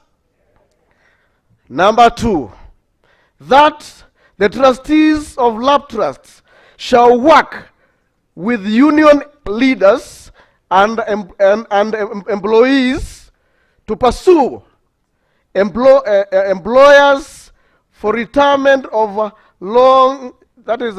for settlement of the long outstanding dues, which is important to achieve resolution number 1. Members, do we agree to that? Number 3, that the matter of board representation in the Lab Trust scheme shall be discussed with the National Executive Committee of the Union with a view of aligning the legal notice 50 and union representation and RBA Act and other laws as applicable. Do you agree to that? And now the last resolution. Going forward, that the union and trustees of Lab Trust shall have formal engagement affecting the scheme to resolve all issues affecting their relations amicably. Do we agree to that? Now, members, I need a proposer and a seconder so that it can, okay. I need a proposer and a seconder. A seconder. I want you guys to give, at least. From Nakuru County Chairperson, I second. Thank you so much. It is done. Everybody is happy. Can we make a big applaud? Tupige makofi mazuri. Thank you so much and God bless you. Thank you. Those are the results of the team building that took place. Are we all happy now? Can I ask therefore that we appreciate our team leaders who have done a good job here. Seated in our midst is our good friend, Shujaa wa Maendeleo. In this part of Kenya, we call him Shujaa ya Maendeleo. The host governor is Excellent Jackson Mandago. Please, may I ask Bwana Mite to usher him, Bwana Mandago, upstairs. Thank you so much, sir. Thank you, sir. Very committed governor. Thank you so much, sir. Thank you. Thank you, sir. Thank you. Thank you. Wonderful. Thank you. Thank you. Thank you so much, Governor. Our host governor, who has been able to. Thank you. Thank you. Thank you so much. Ladies and gentlemen, now it's my honor, therefore, to invite the chairman, CPF Financial Services, Mr. Maurice Ndurano, who will be able to make his remarks. Karibu sana. And as we do that, we are still appealing. If you have any question, I know the team building tumemalizana maswali mingi, but just in case you have a question, please usher them in front. Thank you. Thank you very much, Bwana MC. Our chief guest, Chairman, Council of Governors, His Excellency Martin Wambora. Our host governor, His Excellency Governor Mandago, accompanied by our Deputy Governor Wasingishu. Lab Trust Board of Trustees led by Chair. We have representative of the RBA CEO, our scheme sponsors, most importantly, our members, our pensioners, our scheme service providers, distinguished delegates, members of the press, good afternoon. I'm quite delighted to come after the Deputy SG. And let me just say, this is my first physical AGM since I became chairman of CPF Group about 2 years ago, and I can see the excitement I've been missing. So asanteni sana, and we're looking forward to working together to resolve those issues. I'm going to make my remarks very brief, given time. So, ladies and gentlemen, a warm welcome to all our members and stakeholders attending this AGM, first one after 2 years. And we're glad that we managed to sail through the ravages of the COVID pandemic and be where we are today. As has been mentioned by our MD and others, the challenges brought on by the year in review have been described as an unprecedented, historical, unforgettable, but they're also nothing short of extraordinary when we think about how we have navigated as a group. Our fiscal year 2021 began with tremendous global uncertainty as the COVID pandemic reshaped how markets operated, how food was produced, how we met, how we lived, how we worked. But despite all that, and the complexity of simultaneously confronting these challenges and other issues, 2021 was also a year of hope.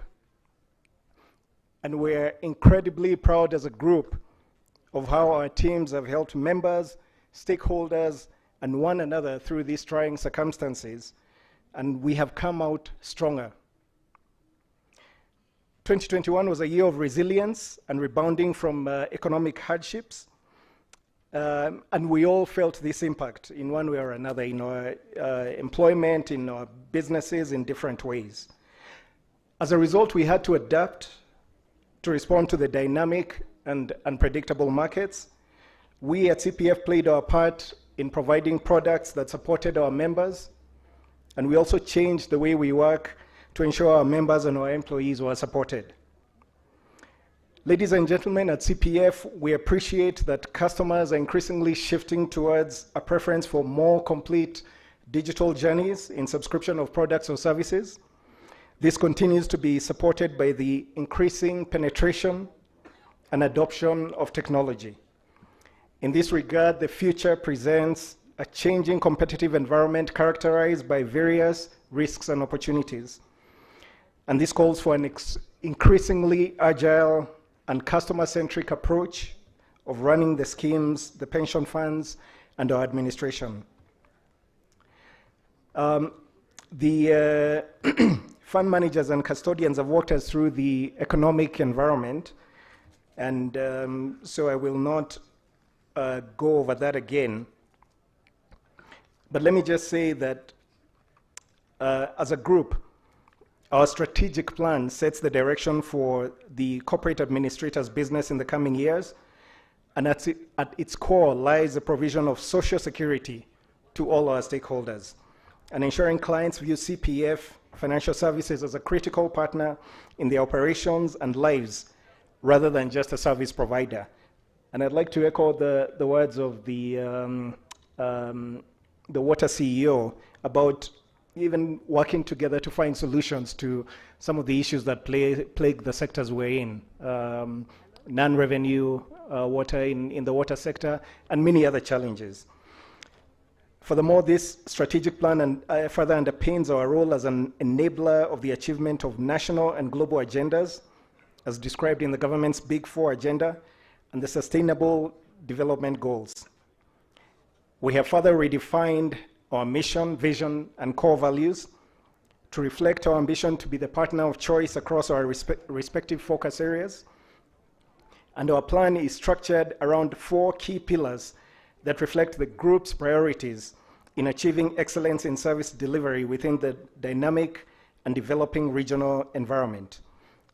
Those 4 pillars are enhancing market reach and expansion, embedding customer centricity, strengthening people and culture practices, and lastly, optimizing process efficiency. So based on the lessons we have learned over the previous strategic period, I'm confident that CPF Financial Services is on the path to growth that is even more significant and prosperous. Looking ahead, we will continue to reinvent our business and realign our priorities to position the administrator as an entity that is fit for purpose and fit for the future. I'm proud that much was achieved during the year. And in closing, on behalf of the board and myself, I wish to express our sincere appreciation to our members, our stakeholders, and everyone else in our ecosystem for their support during the year. Once again, special thanks to our staff, intermediaries, service providers. Your collective efforts and commitment and loyalty to generating value for our stakeholders, and especially our members and our pensioners. I think that is beyond question.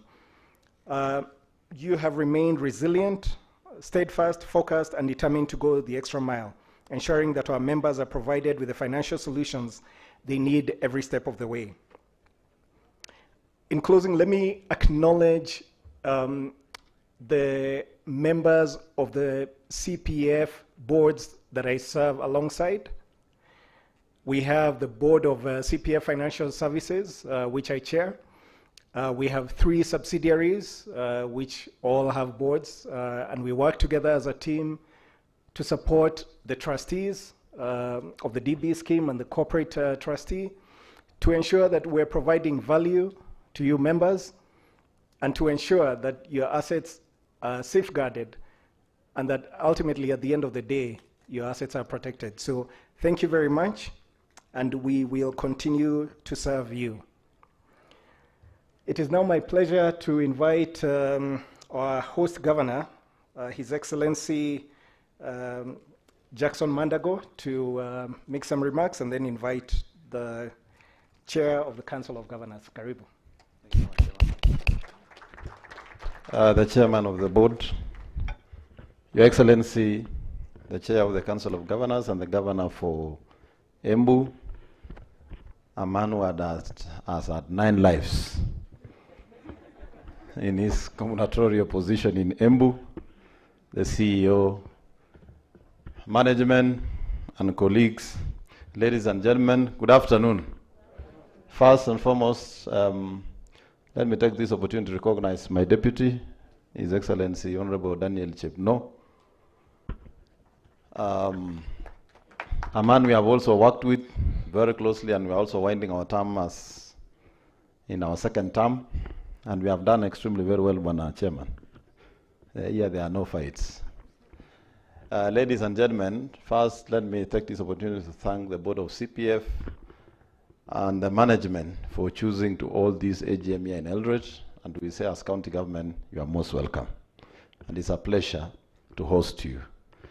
Secondly, let me also take this opportunity to thank your regional office, Bwana CEO, here in Eldred, for the support they have given us as county government in matters that touch on pensions for our staff. I want to say congratulations. You have done extremely very well. Most of my staff who have retired, including myself, who have already spent my pension in the campaigns, we get our money on time.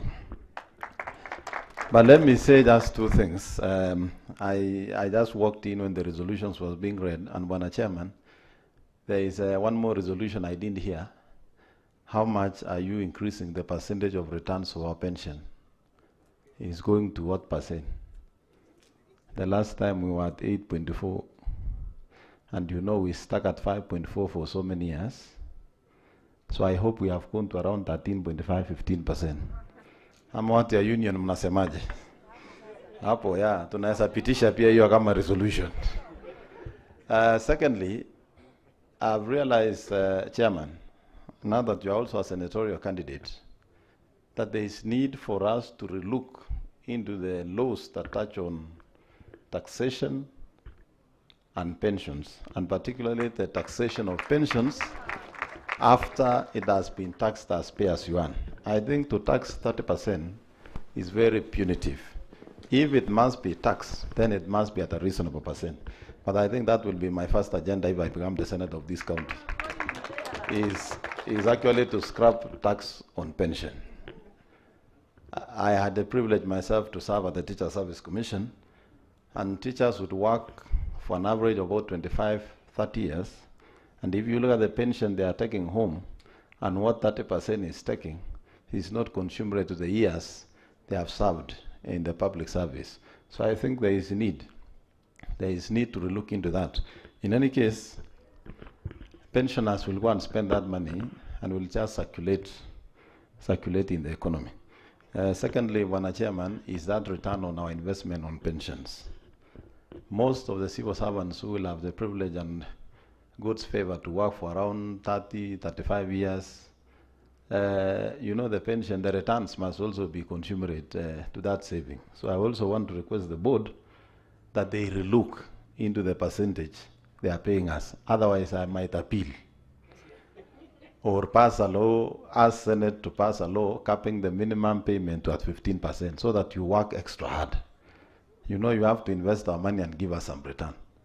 There is no way I will save 10 million and then you just give me 600 and then 30% disappears with tax. I remain with 250. Hiyo lazima mutafanya bidii kidogo. If we had that 15, over double, more than double, because 35% would make some sense, although it's not enough. If it can go higher, even better. The functions of the counties, the functions of the county government are over 20. The functions of the national government are less than 10, and they take 85% of the taxpayers' money. That one is not acceptable. That will be my first bill to table in the Senate. And I'm sure my colleague and others, we are quite a number of governors who are going to the Senate, God willing. We know the problems which we are facing. Hata tukifanya nini, I'm also a victim of these deductions.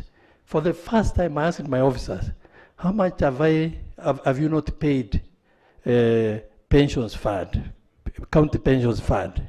My salary now. The long-term solution to pension and deductions is changing the law mara moja. Oh yes, oh yes. There is no shortcut.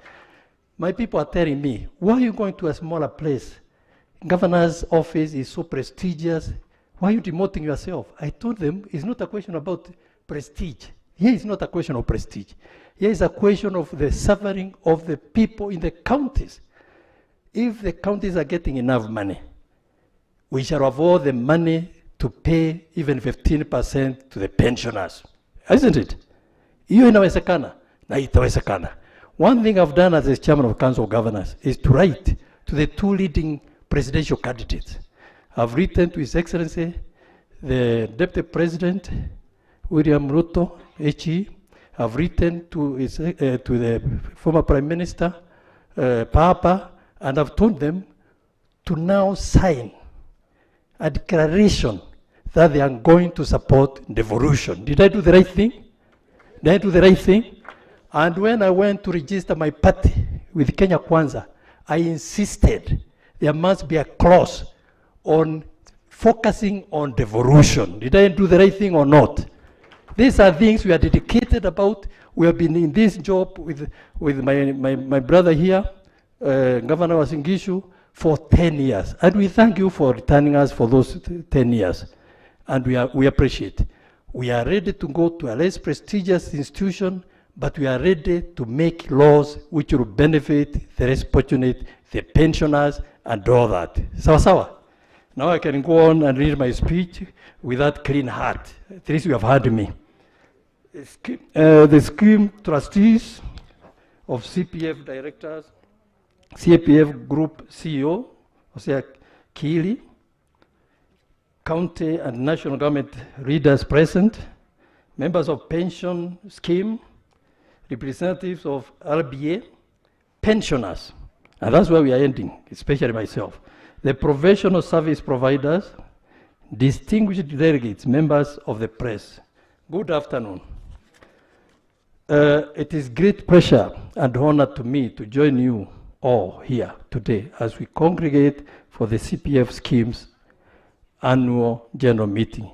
May I start by thanking the CPF Group Managing Director, Ms. Osea Kiri, and his able team for extending the invitation to me. Even more critical is to acknowledge the Osea for his very, very hard work and knowledge, and I've known him during the 2 years we have worked together as a very brave man. There was a time we are almost losing CPA. I don't want to say to who, and he gave us all the information, and we attacked that problem until they withdrew. I don't want to mention the people who wanted to possess CPF. It is therefore incumbent upon us, the leaders, to ensure that our employees are well covered, even when they might not appreciate the importance of it now. The employees will appreciate the value of pension, like the pensioners here, when they reach the retirement age. And this is very, very critical to ensure that the retirees are getting well compensated. And this will be our duty in the Senate, God willing. Ladies and gentlemen, since the onset in 2014, the county government, through the resolution of the Council of Governors, chose to adopt the County Pension Fund as a uniform scheme for their employees. It is important, therefore, to note that the adoption of the County Pensions Fund as a uniform pension scheme for employees and officers of the county government is not only aimed at eliminating the wasteful competition, but has also harmonized the processes at county government level and leveraged on economies of scale to the benefit of all the members. It is also ELR's scheme's membership. The scheme figures shared here today over 50,000 members and over 27 million in fund value are no means achievement for a fund that is less than 10 years old. My congratulations to CPF team. Tuwapigie makofi. Wamejaribu. I also urge all my colleagues, excellent governors, to ensure their workers are 100% enrolled into the scheme to avoid instances where some employees are disadvantaged in the long run. I also wish to assure you that we, the current leadership of the Council of Governors, during the transition period, will ensure that the resolution of this critical matter on staff pension, including those which have been led by your leaders, are taken seriously by the next dispensation of Council of Governors. Ladies and gentlemen, as I conclude, I wish to point out that we at the Council of Governors remain optimistic in the fund's leadership commitment to drive the fund's ambitious growth objectives with a key focus on membership growth and a decent investment return for members, which has been very well emphasized by HE of Uasin Gishu. I would therefore like to challenge all of us gathered here today to think broader and deeper about the matters social protection of our citizens. They deserve proper pension. The solution to the problems that government faces in providing for the vulnerable in society lies with you and me, the industry stakeholders. I can assure you that working together will generate and implement better ideas as we seek to enhance social and safety net for all our citizens. We remain steadfast in supporting the schemes for the welfare of all members, both those in active employment and our esteemed pensioners. May God bless you. Thank you for listening to me. Asanteni sana. Asante, asante, asante. So I'm still committed to what I've just said before my speech, that I've been touched by the concern of the pensioners. And we shall go up and down, and if God willing, we get plenty of second-term governors in the Senate, we shall succeed. Asanteni sana. God bless you. Thank you, sir. May I request that, Bwana Governor, you can come over here together with His Excellency Jackson Mandago plus Kile for a group photo, please, and the chairman. And chairman, please.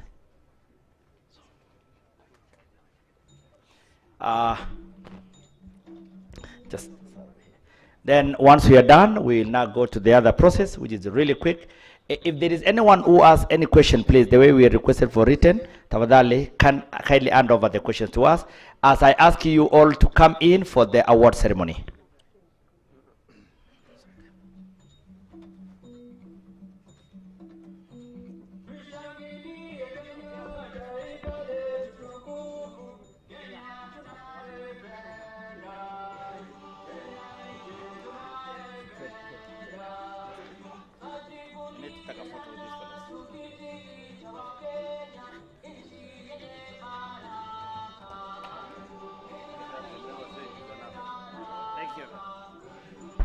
Thank you so much, His Excellencies. Now, ladies and gentlemen, our esteemed delegates, may I request all of us to come and to walk in.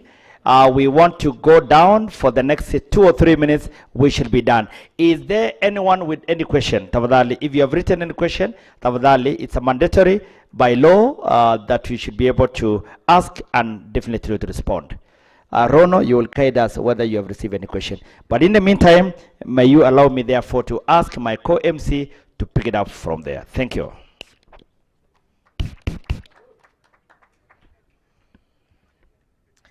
Asante sana Koche. We're now getting into our next and almost final session of the day, which will be the reading of the award winners. Now, this session will look at the awards for the most consistent in remitting current monthly contribution to the LAP Trust DC scheme. So we'll go county by county and award the counties that are the winners. Thank you, Terry. As we now go for the award ceremony, I have been informed reliably, and I think there was an oversight, and I want to apologize. May we recognize all the CCs, the county executive committee members who might be here, and the CEOs. Do we have any? In the absentia, we definitely want to recognize them. Thank you. Then I want to recognize again, please. I think we can clap for them. It's in order. We want to recognize on behalf of the Minister of Devolution. We have Jackson Mwangi. Jackson Mwangi Wakili. I requested that he just be recognized. I'm told that you want to do a lot of sampling around Uasin-Gishu. Talk along with Governor Mandago. He will show you some of the areas. Thank you before you go back. Asante sana. Therefore, we want to proceed, and these counties have progressively shown consistency in the payment of monthly contributions. The second runners-up award for the most consistent county in remitting monthly contribution goes to Laikipia County. Laikipia County. Let's give a warm round of applause to Laikipia County. Laikipia County, tafadhali. Can you come up? Laikipia County. Laikipia County, ama munaelek, ama ni story ya lunch. Wako lunch, eh? Thank you. We'll go to the secretary, please. We will go to the first runners-up award for the most consistent county in remitting monthly contribution goes to Makueni County. Makueni County.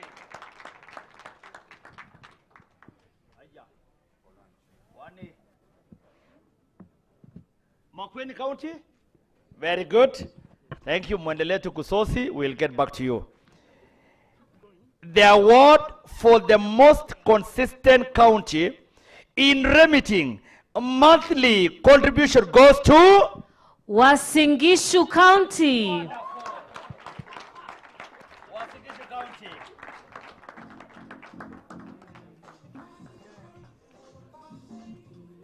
Now, that is not our song. You see our Uasin-Gishu. You ni yako hiyo. We need our song here.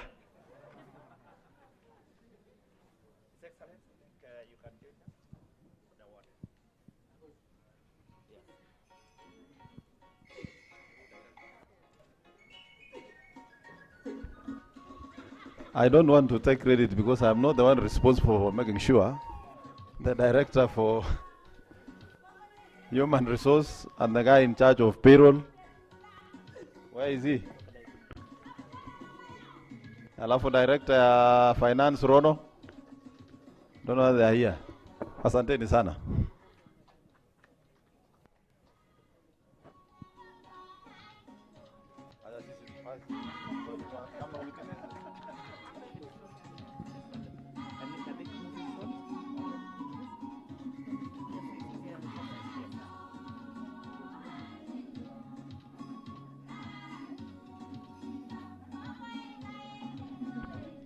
Thank you, His Excellence. Wonderful. Excellent. Excellent. Thank you so much, sir.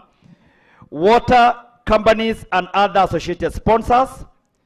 These organizations are progressively shown consistency in the payment of monthly contribution. The second runners-up award for the most consistent water company in remitting monthly contribution goes to Kitui Water and Sewerage Company. Kitui Water. Do we have Kitui Water? Ah, very good. I mean, you are the one clapping, so do you want to come? Yeah, just come. On behalf of Coach Kitui, can I ask Trustee Kaberia to just come?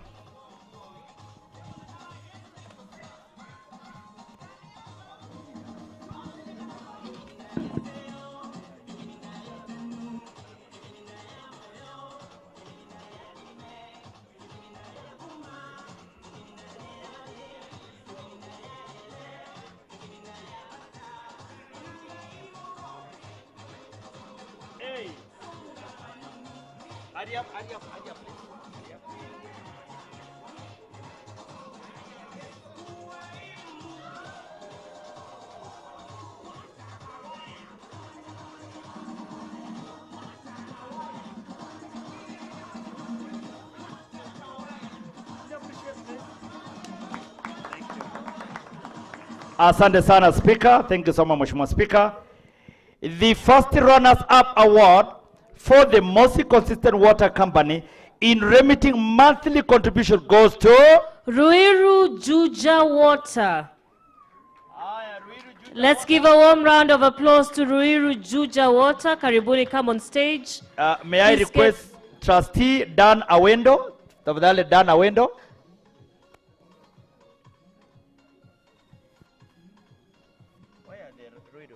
Ruiru, somebody coming for Ruiru? Oh, beautiful. Got it.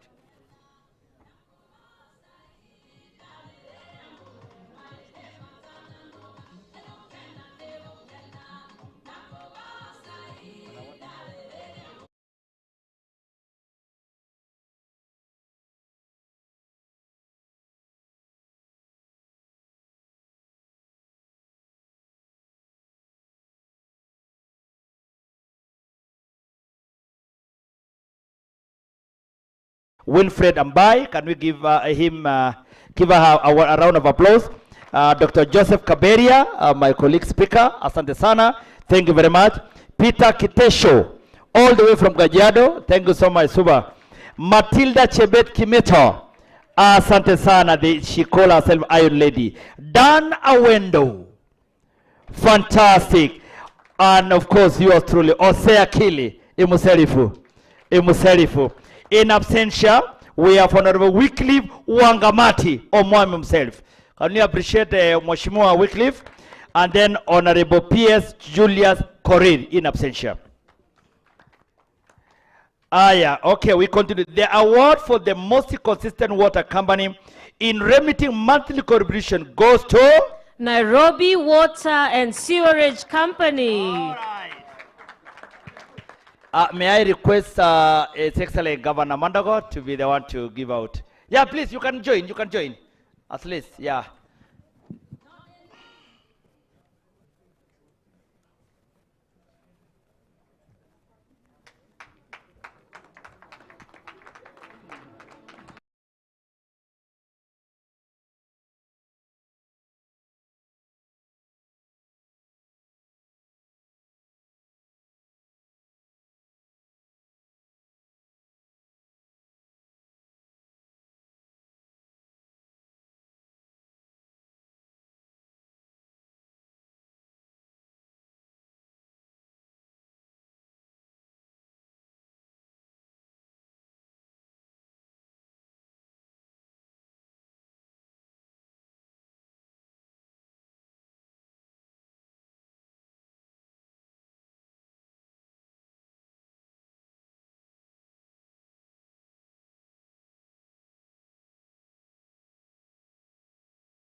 consistent county in membership growth and support on membership goes to Kajiado County.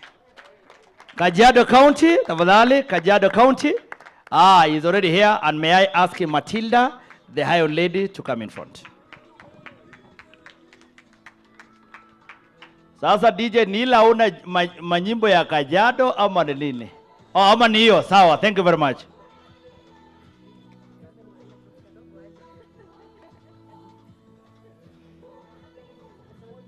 Ongeza volume DJ kidogo.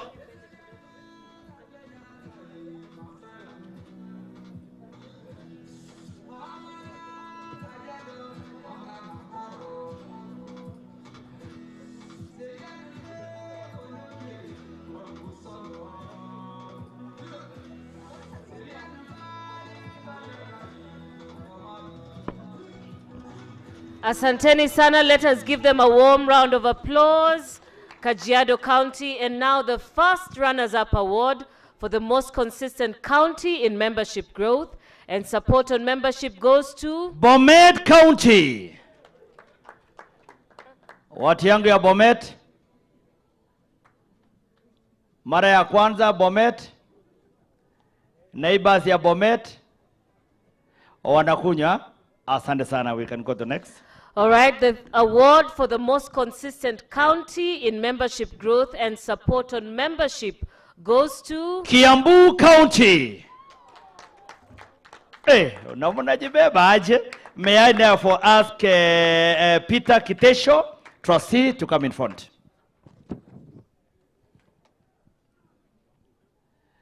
Asa umekosa nyimbo ya Kiambu ndugu na ulikuwa ya Kajiado.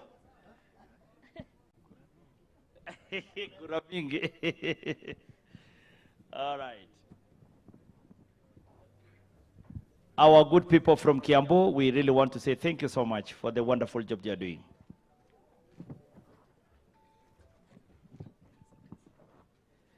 The county assemblies section.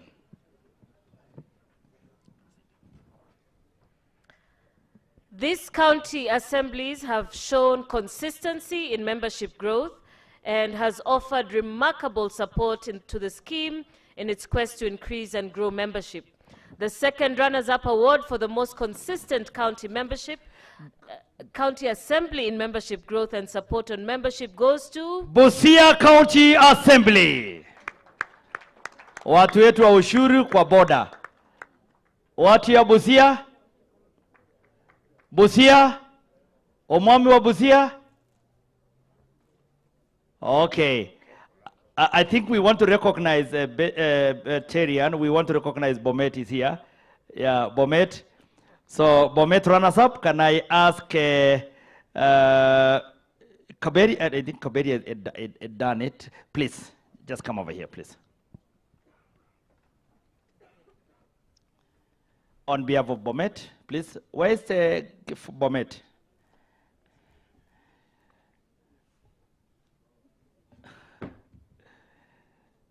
Auna nyimbo ya Bomet, and they are the originators of all the Kalenjin songs.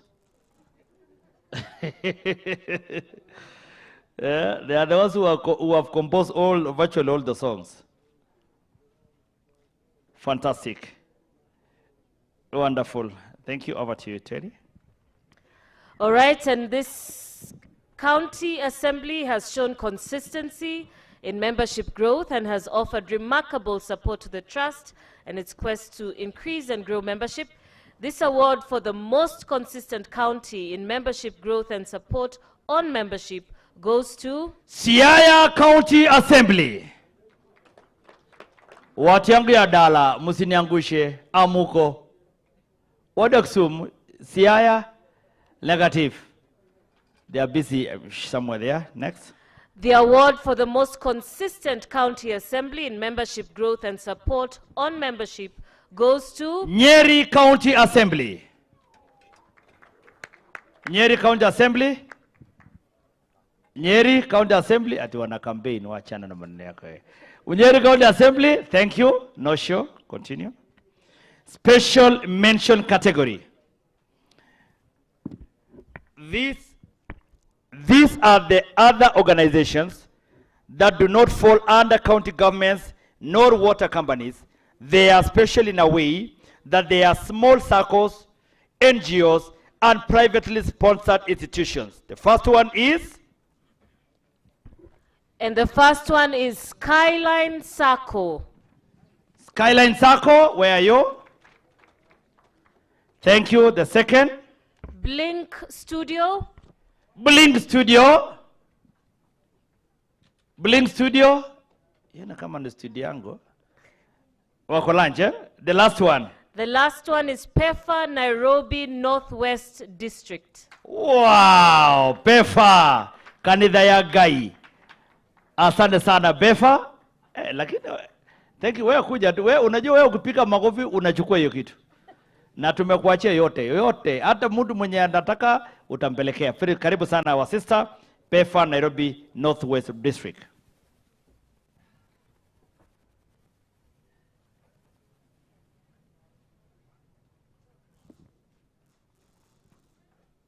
Thank you. No.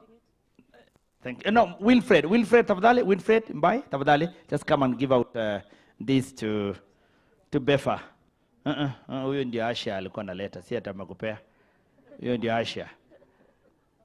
Mitei, in the meantime, niwekewe nyimbo ya kule mlimani.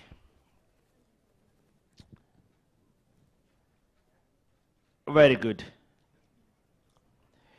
Therefore, ladies and gentlemen, the hour that we have been waiting is now here. The overall winner, this county has continuously fulfilled its obligation as a sponsor for the good of the members and the scheme by consistently making timely payments and in the settlement of principal and interest debts due to the scheme. The award for the sponsor of the year 2021 goes to Kiambu County Government. Kiambu County Government. Asanteni sana nyimbo as we call our chief guest together with Governor Mandogo to come here so that they can be able to give out that award. Chief guest, tafadhali. Chief guest, tafadhali. Watu wetu kutoka kule tukuwekea nyimbo, tafadhali. DJ, tunakuomba basi nasa mumekataa eh? Okay. Karibuni sana, tunasikia karibu sana, thank you.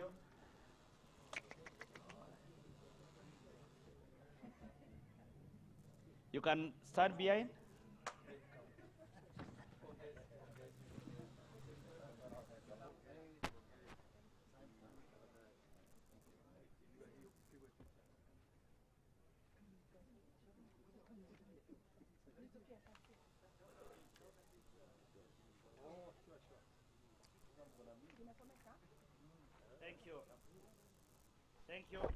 Thank you. Asante sana.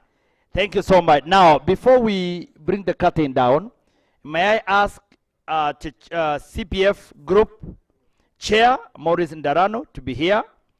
May I ask CEO CPF Group Osea Kili to be here? May I ask the Deputy General Secretary of Kenya County Government Union to be here? May I ask the Chair Lab Trust, Winfred, to be here? May I ask our chief guest together with the OC Governor to be here? And may I ask the Speaker of Mary County Assembly to be here? We are being requested we do one group photo for purpose of media. Please, may we be here? If the Deputy GS is not there, I think Omwami you can be here. Unajua even the way you are dressed, ni ile tu siku unakuwa na mapema, otherwise you deserve to be here. Unajua vile unafaanga tu, unatosheanga tu na hapa mbele.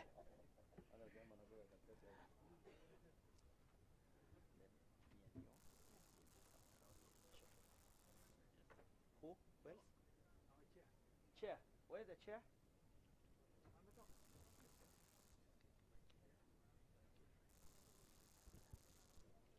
Thank you. While at it, I want to ask Bwana Kile so that we can recognize the award and give to the chief guest while we are still here. Can we appreciate, please?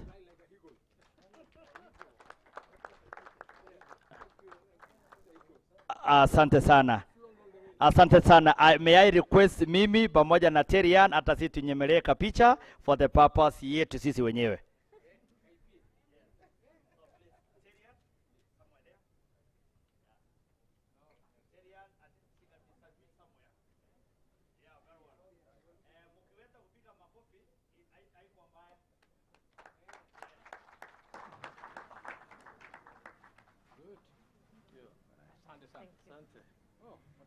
Thank you. Thank you. Therefore, ladies and gentlemen, I want to take this opportunity to ask if there is anybody who had written any question, just in case. There is anyone who had brought any question here? And if we do not have, therefore, I want to hand over this program. Before we hand over to the fourth of thanks trustee, I want to ask my sister here, Terian, so that she can be able to bid us bye-bye. I just want to say asante sana. Thank you so much for having me here. It has been a great morning. It was nice to witness the deliberations that went on earlier, which is now being called the breakaway room. But it's good to hear that there is a solution and that we are moving forward. Asanteni sana. We'll see you again next time. Fantastic. Can you appreciate Terian? Thank you so much. Even me, I want to say thank you so much for each one of us who participated in this. Thank you for the dialogue that we've had. We always believe there is no season that is permanent. Thank you for the conversation that we had. Thank you for the breakaway session. Thank you for the team building. And thank you for the resolution that have been passed. May God bless you and shalom. Thank you very much. Therefore, I want to ask Trustee Dan Awendo for further thanks.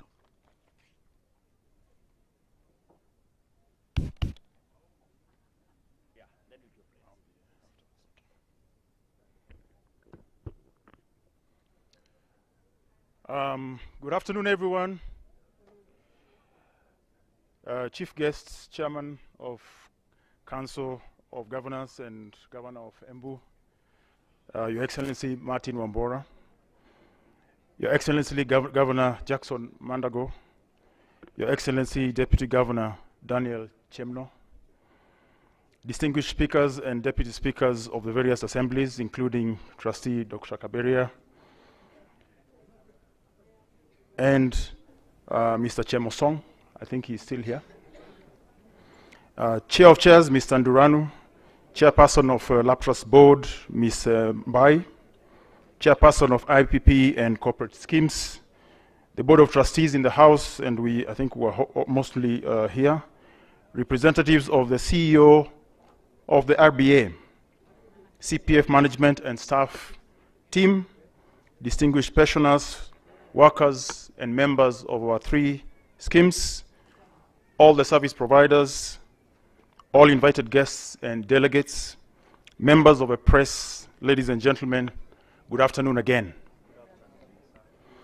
It's my pleasure to pass this vote of thanks. So I know I'm standing right between you and lunch, so I'm not going to keep you much. This is the day that the Lord has made, and you can see outside it's a beautiful day, isn't it? The rains have given us a break, and we thank God that we've had good deliberations and we've had a good meeting today. I want to say a special thanks, especially to the union leaders and the scheme leaders who had an ad hoc meeting today in the morning, ably led by Deputy GS John Dunda and National Chair Lady Mary, and agreed on various issues. I just want to pick 2 that I think are very, very, very important. Firstly, the matter of the formula, which I think has been agreed on a way forward, what we are going to do about it. And secondly, how we are going to work together to be able to manage the debt that is owed by the various sponsors and employers. It's an important part of our pension work, and it's an important part of Lab Trust and what we do as trustees. If we can increase the fund by the 29 billion that is currently owed, we will be a 61 billion shilling fund, and that's a significant increase that will go to the benefit of pensioners. I want to appreciate the guest of honor, to make, he made his time and came all the way for visiting us and for the words that you gave us. Special representative to the PS of the Devolution, Jackson, Karibu Sana, thank you for making the time. Chairperson DB Scheme, Ms. Mbai, thank you for being with us again. CPF Financial Services Chair, Mr. Nduranu. Group CEO, thank you for making this happen and for making sure that the team works its best to make the meeting a successful one. Corporate trustees and all the board of trustees that are here, thank you. Fund administrator, again, GMD, Mr. Kelly. Company secretary, thank you for the notices that you're reading and the minutes and all that process that went through successfully.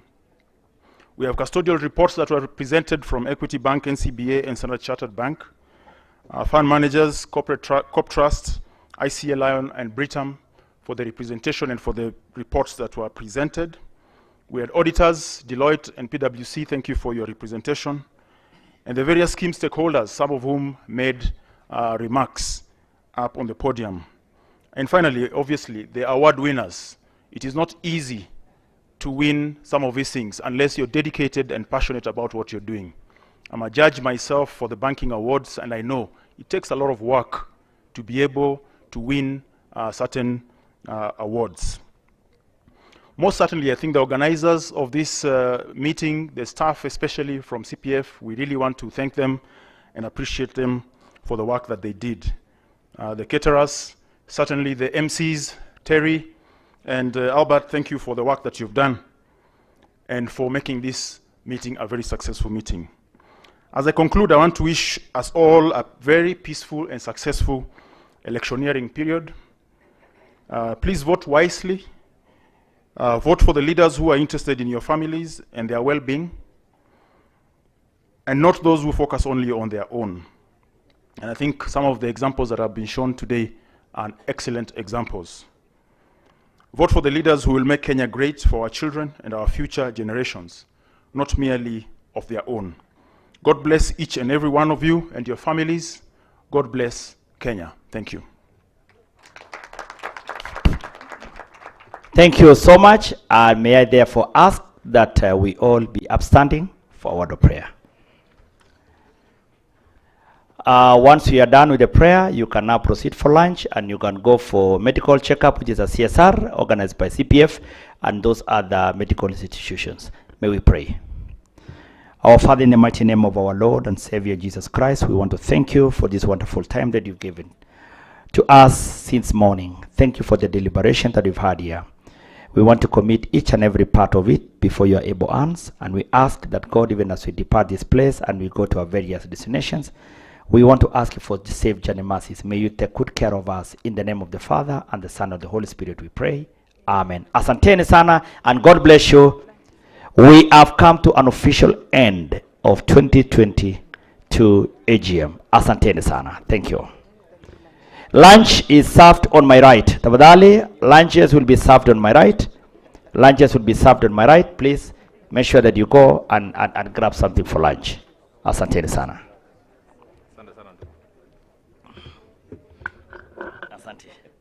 Asante sana.